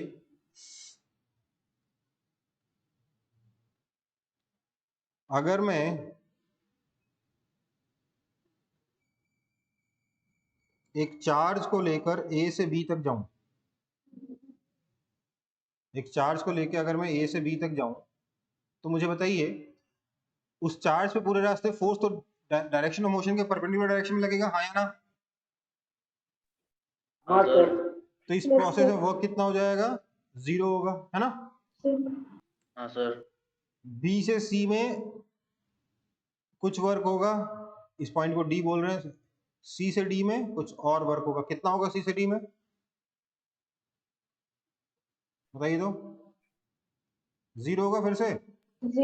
यस सर। और डी से ई में कुछ वर्क होगा, है ना? अब electric field at B is less than electric field at A, है ना? क्योंकि यहाँ पे लाइंस पास पास में, यहाँ पे लाइंस दूर दूर में। इसका वर्क डन अगर मैं W1 और इसका वर्क डन अगर W2 कह देता हूँ, तो इसका मतलब ये हो गया कि W1 का जो मैग्नीट्यूड है it is less then W2, क्योंकि W1 तो नेगेटिव होगा, सॉरी W1 पॉजिटिव, उल्टा बोल दिया मैं। क्योंकि यहाँ पर इलेक्ट्रिक फील्ड छोटा है, फोर्स कम लगेगा, तो वर्क का जो मैग्नीट्यूड है वो कम होगा, हाँ या ना? हाँ सर। वर्क कितना होगा? Force into this side. यहाँ पे वर्क कितना होगा? फोर्स इनटू दिस साइड, दोनों साइड इक्वल है, बट यहाँ पे फोर्स छोटा है, इसलिए W1 छोटा होगा इन comparison to W2। W2 negative है, तो नेट वर्क कितना हो जाएगा? W1 plus W2, that is W1 minus magnitude of W2, which is less than 0. 0 नहीं हुआ ना क्लोज लूप में वर्क डन, आया ना?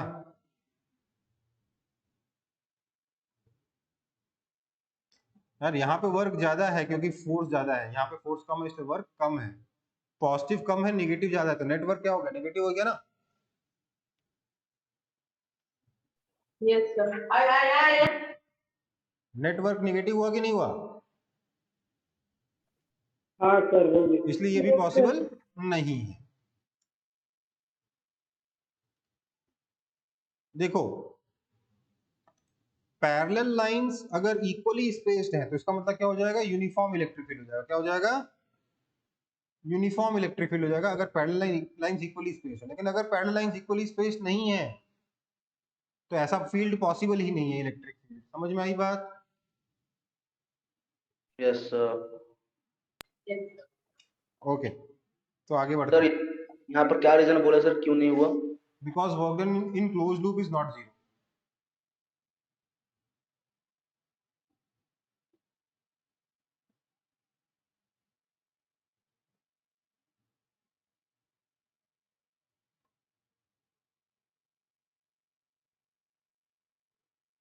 आपको ये पता है ना कि इलेक्ट्रोस्टैटिक फोर्स जो है कंजर्वेटिव फोर्स, इसमें लिखाया गया था ना आपको पहले। Yes, sir. ठीक है, मतलब क्लोज लूप में वर्क कितना होना चाहिए? 0 होना चाहिए। Yes sir. ठीक है,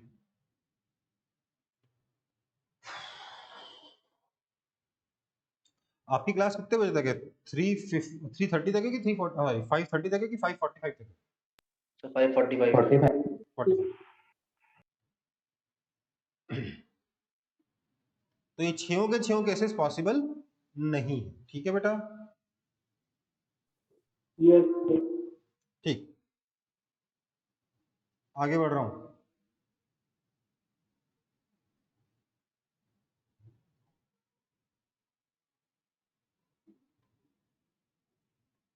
electric field lines due to some basic charge configuration. ठीक है, इसमें पहला है, अगर सिर्फ एक पॉजिटिव चार्ज होगा तो क्या होगा? क्या होगा सिर्फ पॉजिटिव चार्ज है तो? देखिए ध्यान दीजिएगा, मैं अब बना 2D में रहा हूं, असली में तो 3D में होगा नहीं ये। इससे एक इलेक्ट्रिक फील्ड लाइन स्क्रीन के बाहर भी जा रहा होगा, एक अंदर भी जा रहा होगा। समझ में आ रही बात? हाँ या ना? Yes, sir. ओके। बी, अगर वही नेगेटिव चार्ज रखा है तो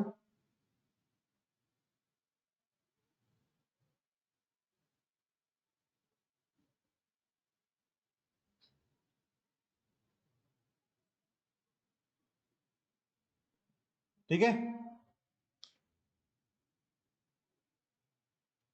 सी, एक प्लस क्यू चार्ज है, ये अपन बना चुके हैं। एक माइनस क्यू चार्ज है, बनाया था ना? खुद से ड्रॉ करो।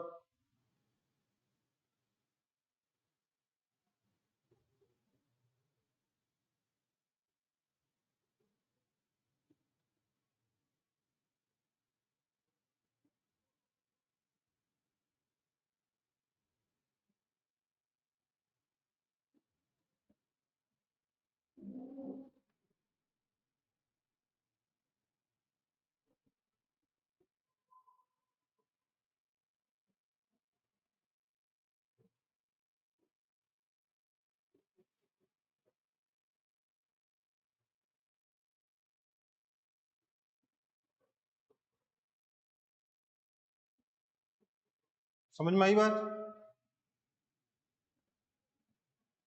हम्म।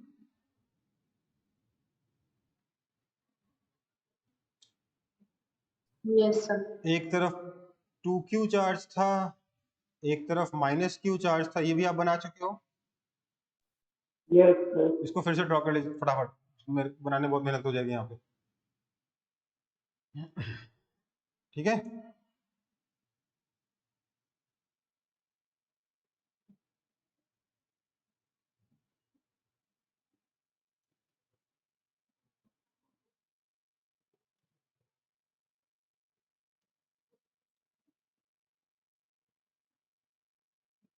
अच्छा, यहाँ नहीं हो पाएगा, छोटे कम जगह कम है।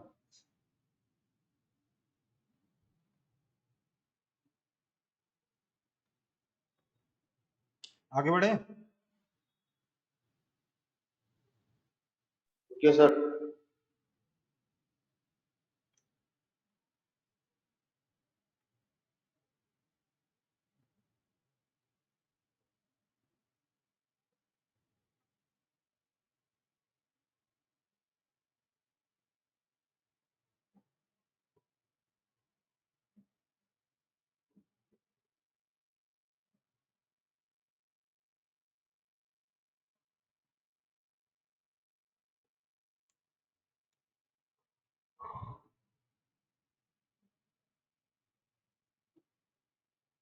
हो गया।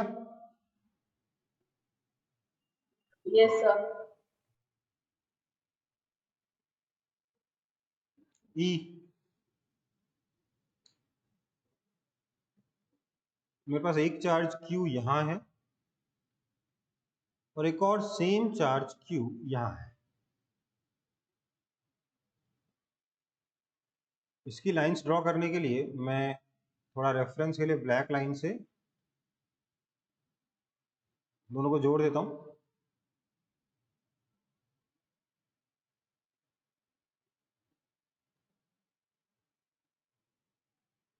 और इस लाइन को एक बार बाइसेक्ट भी कर देता हूँ।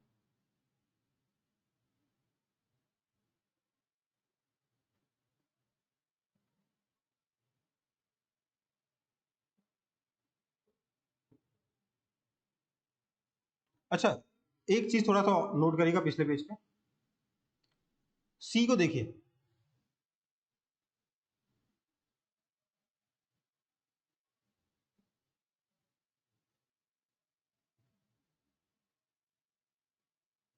सी को देखिए बेटा, ये सी क्या है? एक प्लस क्यू चार्ज और एक माइनस क्यू चार्ज, है ना? क्या ये डाइपोल है? बोलो। हाँ सर। Yes, sir. जिसमें ये लाइन जो है ये एक्सिस है, ये वाली लाइन, और ये क्या है? इक्वेटर है ना? इस डाइपोल का डायरेक्शन क्या इधर है कि नहीं है? P vector. नेगेटिव चार्ज से पॉजिटिव चार्ज। अब देखिए इस डाइपोल से अगर मैं इस तरफ जाऊं, लेफ्ट में जाऊं, तब भी इलेक्ट्रिक फील्ड का डायरेक्शन इधर है, राइट में जाऊं तब भी इलेक्ट्रिक फील्ड का डायरेक्शन इधर है। बीच में तो अपन जाते नहीं क्योंकि हमारा डिस्टेंस बहुत बड़ा होता है in comparison to the size of dipole, है ना। और इस इक्वेटर पे देखिए इलेक्ट्रिक फील्ड हमेशा डाइपोल के अपोजिट डायरेक्शन में है कि नहीं है, दिख रही बात। कॉपी नहीं करना, बस बता रहा हूं। इक्वेटर पे अपोजिट डायरेक्शन में डाइपोल के मुकाबले इलेक्ट्रिक फील्ड, और एक्सिस पे डाइपोल के डायरेक्शन में ही है। बीच में ऑब्वियसली अलग रहेगा, बीच में डाइपोल के अंदर नहीं जाएगा, डाइपोल के बाहर की बात करते हैं ना हम लोग, हाँ या ना।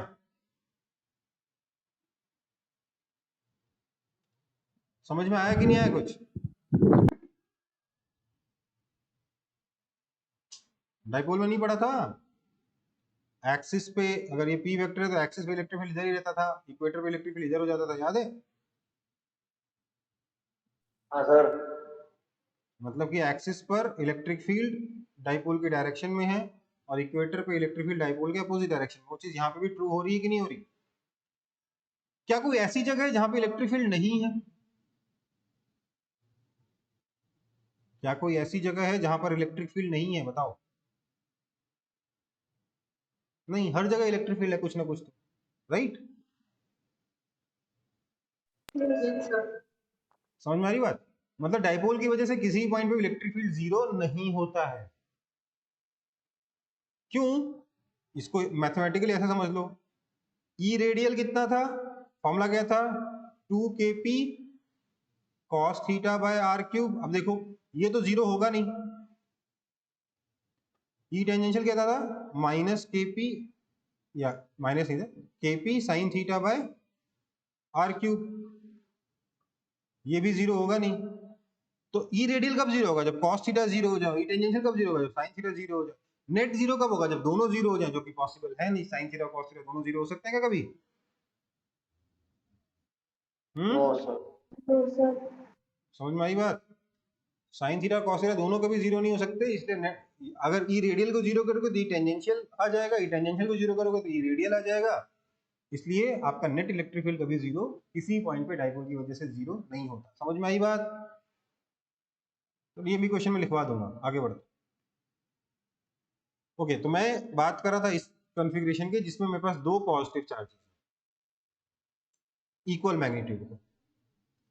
ये बोलेगा यहां से भी इलेक्ट्रिक फील्ड को निकलना है, ये बोलेगा यहां से भी इलेक्ट्रिक फील्ड को निकलना है। तो टर्मिनेट कहाँ होंगे भाई, कहाँ होगा टर्मिनेट, बताइए तो, बोलिए। इंफिनिटी पे। इन्फिनिटी बचा ना, तो इसलिए मैंने बोला एक इलेक्ट्रिक फील्ड लाइन ऐसी होगी,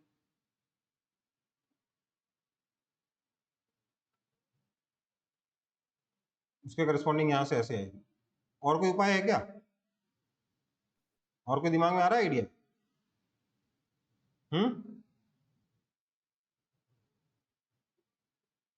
दिमाग में और कोई आइडिया है आपके, बोलो।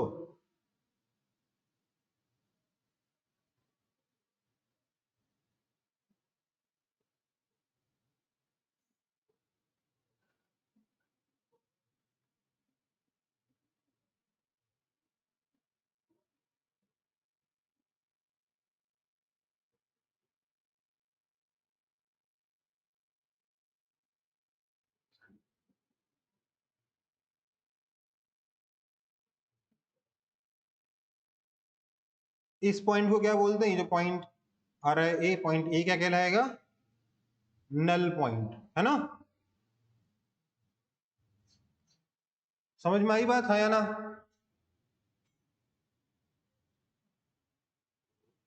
Yes, sir.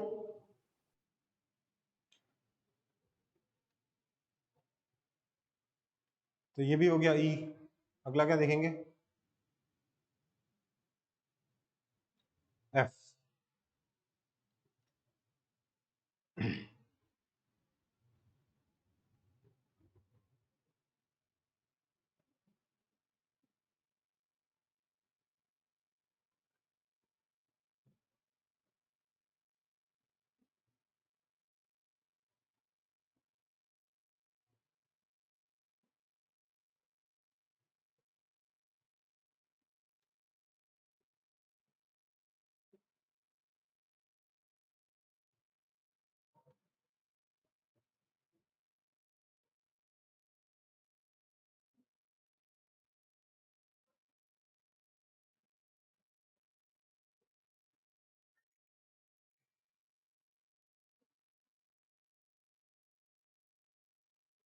ये कंडक्टिंग शेल है जिसके ऊपर मैंने चार्ज डाल दिया है प्लस कैपिटल क्यू। तो प्लस कैपिटल क्यू इस कंडक्टिंग शेल बोलो, कंडक्टिंग स्फीयर लिख लो, कंडक्टिंग स्फीयर।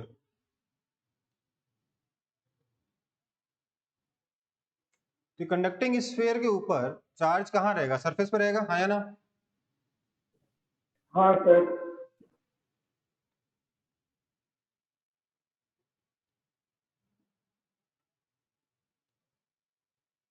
कुछ इस तरीके से चार्ज रहेगा, अंदर तो कोई चार्ज रहेगा नहीं, ये चार्ज सरफेस पर डिस्ट्रीब्यूट हो जाएगा।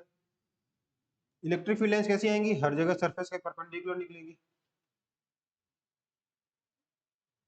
तो अगर दूर से देखोगे तो इसमें और पॉइंट चार्ज में अंतर ही पता चलेगा क्या? बोलो, पता चलेगा अंदर डिफरेंस पता चलेगा इसमें और पॉइंट चार्ज में, सिर्फ इलेक्ट्रिक फील्ड देख के बाहर से? No, sir.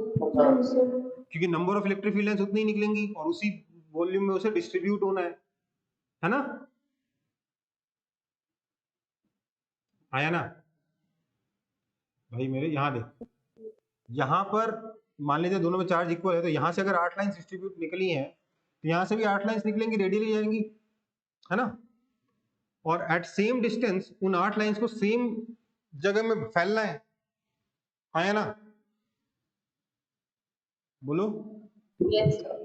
Yes, sir. तो स्पेस भी सेम आएगा, डायरेक्शन भी सेम आया, तो इसलिए तो बाहर का इलेक्ट्रिक फील्ड एक पॉइंट चार्ज के बराबर होता है। समझ में आई बात? आया ना?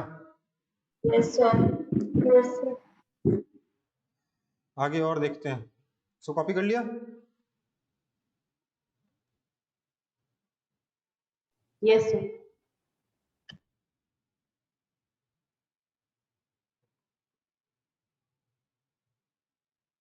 अब यहां से असली शुरू होता है। 6 तो अपन ने ऐसे फर्जी किए, अब यहां से असली क्वेश्चन शुरू होंगे।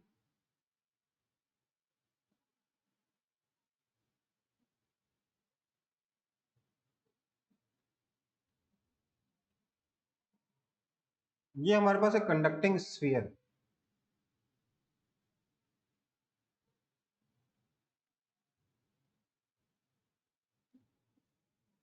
ठीक है? और इसके बगल में हम लोगों ने ये एक प्लस क्यू चार्ज रख दिया है। अब मुझे इलेक्ट्रिक फील्ड लाइंस ड्रॉ करनी है इस सिस्टम के लिए, ठीक है बेटा? अच्छा नहीं, ये सब नहीं करना। तो इलेक्ट्रिक फील्ड लाइंस कैसी आएंगी? इसके सेंटर से एक तो डायरेक्ट जोड़ दो तो ये तो हो ही गया, है ना? अब देखो बात को, ये चार्ज से इलेक्ट्रिक फील्ड लाइन निकली, वो यहां जाके टर्मिनेट हुई, इसके लिए यहाँ पे कोई नेगेटिव चार्ज होना पड़ेगा कि नहीं होना पड़ेगा? होना पड़ेगा कि नहीं? तो फिर से नेगेटिव चार्ज होगा तभी ना यहाँ पे जाके लाइन टर्मिनेट होगी, अंदर तो जा नहीं सकती, यहाँ पे टर्मिनेट होना पड़ा। यहाँ पे नेगेटिव चार्ज चाहिए कि नहीं चाहिए? Yes, sir. तो कहां से आई वो नेगेटिव चार्ज? बेसिकली इंडक्शन की वजह से यहाँ पर नेगेटिव चार्ज इंड्यूस हुआ है, ठीक है? अगर यहाँ नेगेटिव चार्ज इंड्यूस हुआ तो ऑटोमेटिकली यहाँ पे पॉजिटिव चार्ज इंड्यूस हुआ होगा, आया ना? इसलिए यहाँ से Yes, sir. Electric field line ऐसे चली गई, ठीक है? एक और इलेक्ट्रिक फील्ड लाइन ड्रॉ करते हैं, यहां से निकली ऐसे, पर इस सरफेस पे जाके नॉर्मली गिरना है। समझ में आया? सिमिलरली यहां से ऐसे निकला सेम एंगल पे, तो सरफेस पे जाके इसको भी ऐसे ही गिरना है नॉर्मली, आया ना? मतलब क्या है, यहां पर भी कोई नेगेटिव चार्ज इंड्यूस हुआ होगा, यहां पर भी कोई नेगेटिव चार्ज इंड्यूस हुआ होगा, राइट? तो इसलिए करस्पॉन्डिंगली यहाँ पे एक पॉजिटिव चार्ज इंड्यूस हुआ होगा, यहाँ पे एक पॉजिटिव चार्ज इंड्यूस हुआ होगा, तो यहाँ से इलेक्ट्रिक फील्ड लाइन फिर से नॉर्मली निकलेगी, लेकिन भागेगी किधर? इन्फिनिटी की तरफ। भागेगी किधर? इन्फिनिटी की तरफ। समझ में आई बात? क्या खत्म हो गया? नहीं,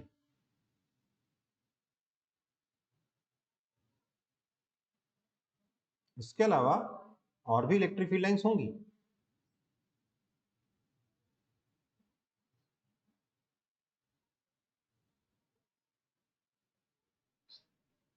समझ में आया? हाँ या ना? ये हल्का सा लेफ्ट में क्यों घूम गई लाइन? क्योंकि यहाँ निगेटिव चार्ज पास में ना, तो हल्का उसकी तरफ जाएगा फिर। ठीक है, सॉरी हल्का सा राइट में घूमी ना ये, वो इसलिए घूम रही है। तो समझ में आ रहा है कि नहीं आ रहा?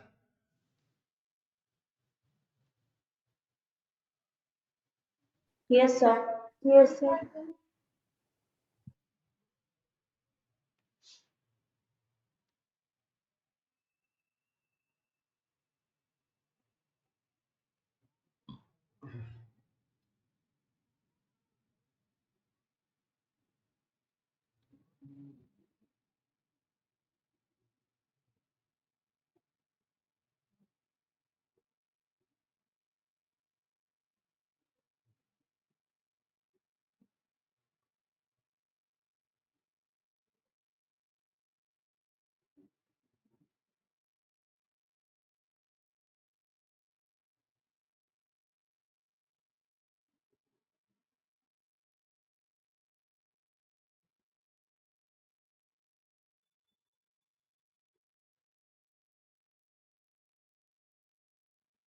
इस पे यार सर्कल ड्रॉ करना बड़ा मुश्किल था।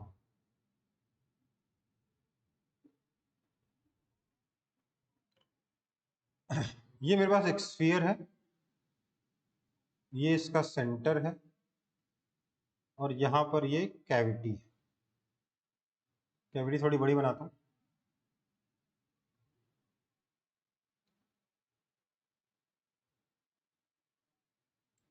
ये सॉलिड स्फीयर नहीं है, पर ये शेल भी नहीं है, तो इसका नाम क्या होगा बताइए तो जरा।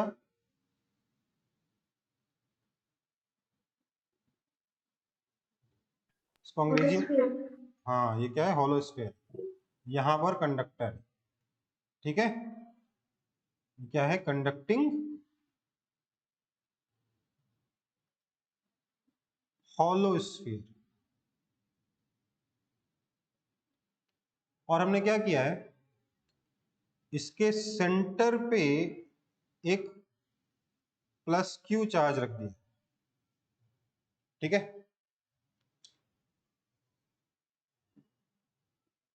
ठीक है बेटा।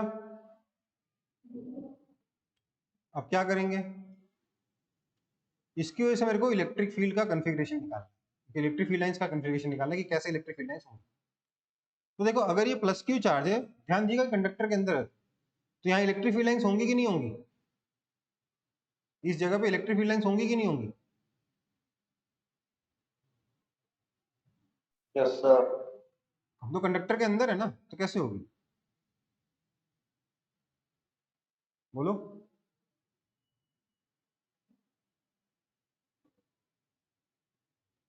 सर यहाँ पर कंडक्टर थोड़ा ना है, कंडक्टर तो यहाँ पर है, राइट? हाँ या ना? Yes sir. कंडक्टर तो यहाँ पर, यहाँ पे कंडक्टर है ही नहीं, तो यहाँ पे इलेक्ट्रिक फील्ड लाइंस पॉसिबल है। तो क्या होगी, कैसे होंगी कंडक्टर इलेक्ट्रिक फील्ड लाइंस? इस प्लस क्यू से निकलेंगी, सीधे जाके यहाँ पर नॉर्मली इंसिडेंट होंगी सरफेस के परपेंडिकुलर।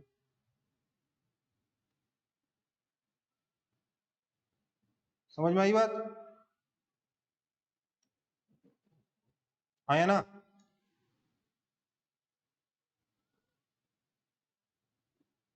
सरफेस के परपेंडिकुलरली जाके यहाँ पे टर्मिनेटिंग, मतलब यहाँ पे कैसा चार्ज था, नेगेटिव चार्ज था, तो यहाँ पर negative negative negative negative negative negative negative negative, इस तरीके से चार्ज यहाँ पे एक्यूमुलेट हुआ है। तो मतलब करिस्पॉन्डिंगली यहाँ पर positive positive positive positive, surface पे बाहर आउटर सरफेस पे पॉजिटिव पॉजिटिव चार्ज एक्यूमुलेट हुए होंगे। हाँ या ना?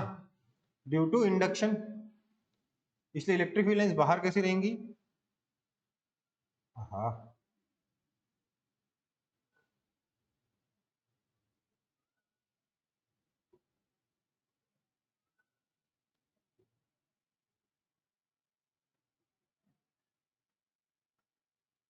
समझ में आई बात?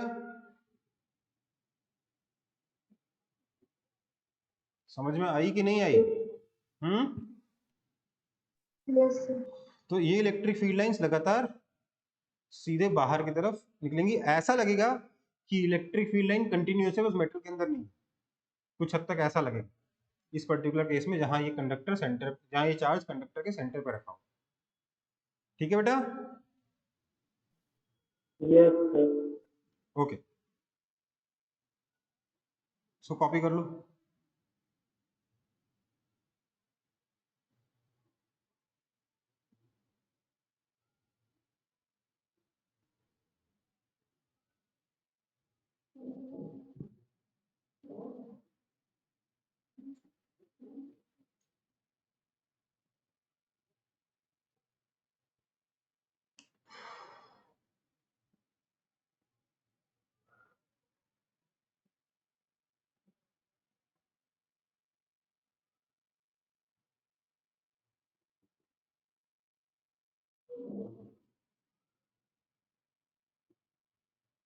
आगे बढ़ूं?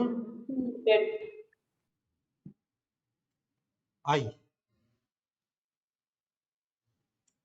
ध्यान दीजिए, फिर से मेरे पास एक स्फेरिकल कंडक्टर है,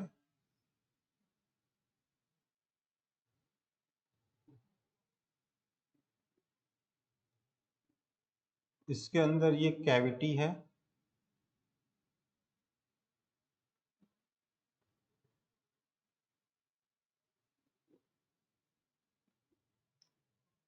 कैविटी के अंदर, या काम करते हैं, चार्ज अभी बाहर है, अगले वाले में अंदर नहीं, एक चार्ज क्यू यहां है, तो इलेक्ट्रिक फील्ड लाइंस कैसी होंगी?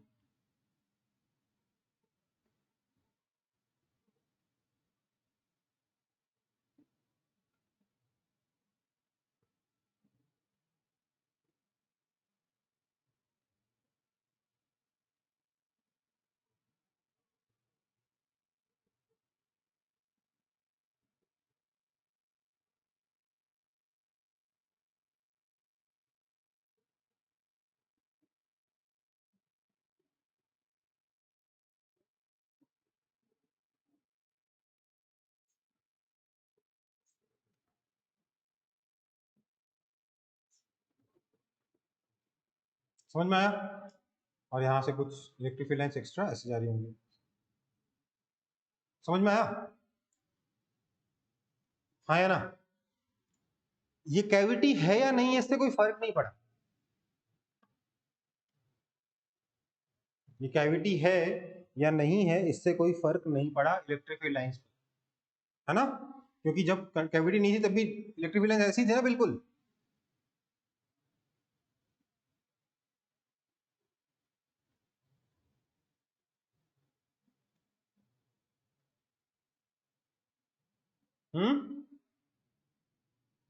बोलो बेटा, अपन ने थोड़ी देर पहले ऐसा क्वेश्चन किया था। हाँ यही तो था जी, जी में भी तो यही था, अंदर कैविटी नहीं थी बस, है ना? तो इसमें जैसा इलेक्ट्रिक फील्ड लाइंस है, अगले वाले में वैसी इलेक्ट्रिक फील्ड लाइंस बनाई मैंने। आप बोलोगे सर वहां 3 टर्मिनेट क्या कराए थे, यहाँ 5 टर्मिनेट करा दिया। वो तो डिपेंड करता है ना यार, मतलब चार्ज कितना है, स्फीयर से कितना दूर है, स्फीयर का साइज कितना है, वगैरह वगैरह पे, राइट? बट चार्ज जो इलेक्ट्रिक फील्ड लाइंस है बिल्कुल ऐसी है। कहने का मतलब ये, इसको अगर इसी क्वेश्चन में मैं बोलूँ कैविटी नहीं है, अगर ये कैविटी नहीं है, पूरा का पूरा सॉलिड मेटेलिक कंडक्टर है, तब भी इलेक्ट्रिक फील्ड लाइंस ऐसी रहेंगी, उसको कोई फर्क नहीं पड़ेगा। समझ में आई बात? बोलो। Yes, ma'am. तो अब आप बोलोगे सर ऐसा क्यों, सर कैविटी से कोई फर्क क्यों नहीं पड़ा? क्योंकि देखो बात को समझो, हमारे पास कंस्ट्रेंट क्या क्या थी जब कैविटी नहीं थी, तो कंस्ट्रेंट क्या क्या थी? यहां से इलेक्ट्रिक फील्ड लाइंस निकलनी चाहिए, हर इसके अंदर नहीं होनी चाहिए, इसके सरफेस पे परपेंडिकुलर होनी चाहिए, है ना? है ना? कैविटी लगाने के बाद भी कंस्ट्रेंट्स तो वही है। समझ लो बात को? जो हम लोगों ने बिना कैविटी वाला सॉल्यूशन निकाला, वो सॉल्यूशन इस केस के लिए भी सारी कंडीशन सेटिस्फाई कर रहा है कि नहीं कर रहा? Yes, sir. No, sir. मतलब एक आंसर मिल गया हमें इस पर्टिकुलर क्वेश्चन का, मिला कि नहीं? मिला कि नहीं? एक आंसर मिल गया ना बेटा, बोलो एक बार। Yes, sir. Yes, sir. तो हमारे पास एक थ्योरम होती है जिसका नाम है यूनिकनेस थ्योरम। ना ये यूनिकनेस थ्योरम जो है आपके सिलेबस में नहीं है, तो मैं इसका प्रूफ नहीं करा रहा हूं, मैं सिर्फ मेंशन कर दे रहा हूं जिससे आपका ये कंफ्यूजन खत्म हो। यूनिकनेस थ्योरम क्या कहती है? ये कहती है कि भाई देखो, अगर आपके पास कोई गिवन चार्ज है, मेटेलिक सरफेस है, सब कुछ है, और उस पर्टिकुलर केस में आपने इलेक्ट्रिक फील्ड वगैरह की लाइंस का आपने एक सॉल्यूशन निकाल लिया, तो वो एकमात्र सॉल्यूशन होगा, उसके अलावा कोई और सॉल्यूशन एग्जिस्ट नहीं करेगा। समझ में आई बात? है ना? Yes, sir. एक्चुअली उसका स्टेटमेंट बहुत बड़ा है, पोटेंशियल वगैरह लेके, बट आपके काम के लिए इतना काफी। ठीक है, अगर आपने एक सॉल्यूशन निकाल लिया ना तो वो काफी, उसके अलावा कोई और सॉल्यूशन एग्जिस्ट नहीं करेगा। इस पर्टिकुलर सॉल्यूशन में आपने क्या पाया? इलेक्ट्रिक फील्ड यहाँ तो जीरो है ही है, यहाँ पे भी ऑटोमेटिकली जीरो हो गया इलेक्ट्रिक फील्ड, है ना? Yes, sir. मतलब क्या है, ध्यान दीजिएगा, एक कंडक्टिंग बक्से के बाहर रखे हुए चार्ज का कोई भी इलेक्ट्रिक फील्ड अंदर नहीं पहुंच रहा, है ना? हाँ सर। मतलब Yes, sir. कंडक्टिंग बॉक्स जो है बाहर के इलेक्ट्रिक फील्ड से अंदर वाले वॉल्यूम को या अंदर रखे हुए मटेरियल को शील्ड कर देता है, राइट? ये कवच का काम कर रहा है या नहीं? Yes, sir. तो मतलब क्या है, electric field of outside charges can't, मतलब कांट रीच नहीं बोलना चाहिए, ऐसा नहीं कि इस चार्ज का इलेक्ट्रिक फील्ड यहाँ नहीं है, इस चार्ज का इलेक्ट्रिक फील्ड है, पर इस नेगेटिव चार्ज और इस पॉजिटिव चार्ज में उस फील्ड को बैलेंस कर दिया। तो मैं लिख यही रहा हूँ अंग्रेजी में, बट मतलब समझना इसका, electric field of outside charges, या छोड़ो,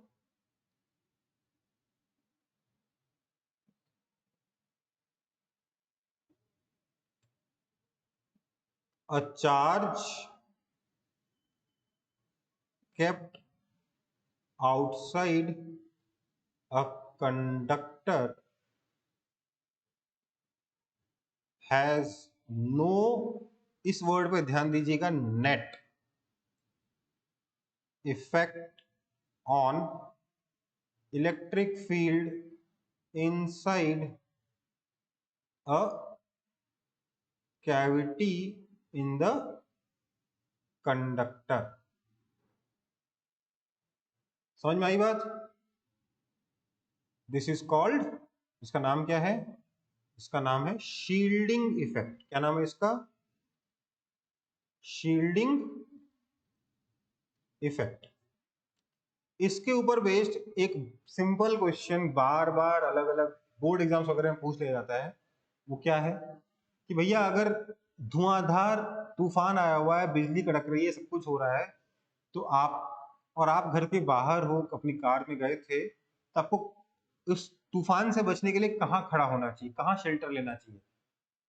पेड़ के नीचे, किसी बिल्डिंग के अंदर, बिल्डिंग के छज्जे के नीचे, या कहीं शेल्टर नहीं लेना चाहिए, ओपन ग्राउंड में खड़े हो जाना चाहिए, या फिर कार के अंदर बैठे रहना चाहिए? क्या करना चाहिए? सर कार के अंदर बैठना चाहिए। क्यों? कार के अंदर बैठे क्योंकि कार क्या है, मेटल का है पूरा का पूरा, वो बाहर के इलेक्ट्रिक फील्ड से आपको शील्ड करके रखेगा, आपको मतलब जो लाइटनिंग है उससे शील्ड करके रखेगा। समझ में आई बात? Yes sir. पेड़ के नीचे सबसे खतरनाक है। अगर मान लो आप खुले मैदान में हो, एक पेड़ है, तो कभी उस पेड़ के पास जाके शील्ड वो नहीं लेना चाहिए, शरण नहीं लेनी चाहिए। क्यों? क्योंकि अगर लाइटनिंग हुई तो सबसे पहले पेड़ पे गिरेगी वो। ठीक है बेटा? Yes sir. बेसिकली जितना हाइट तक कोई कंडक्टर जाएगा ना, उसी के ऊपर गिरेगी। अब पेड़ के ऊपर क्योंकि पानी गिरा हुआ है, पेड़ गीला है, इस वजह से वो एक कंडक्टिंग बॉडी बन चुकी है, तो उसके ऊपर लाइटनिंग के गिरने के चांसेस ज्यादा है। समझ में आई बात? इसलिए उससे दूर रहे। अगर कोई आसपास में कोई शेल्टर नहीं तो क्या करोगे? क्या करना चाहिए? अगर लाइटनिंग बहुत ज्यादा हो रही है, एक्सट्रीम हो रही है, और आपके पास कोई उम्मीद नहीं है कि आप किसी शेल्टर तक पहुंच पाओ, तो क्या करना चाहिए लाइटनिंग से बचने के लिए? बारिश से तो बच नहीं सकते, लाइटनिंग से बचने के लिए क्या करना चाहिए?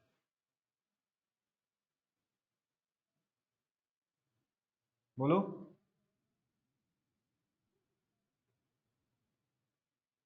लाइटनिंग से बचने के लिए आपको जमीन पे लेट जाना चाहिए। समझ में आई बात? ठीक है।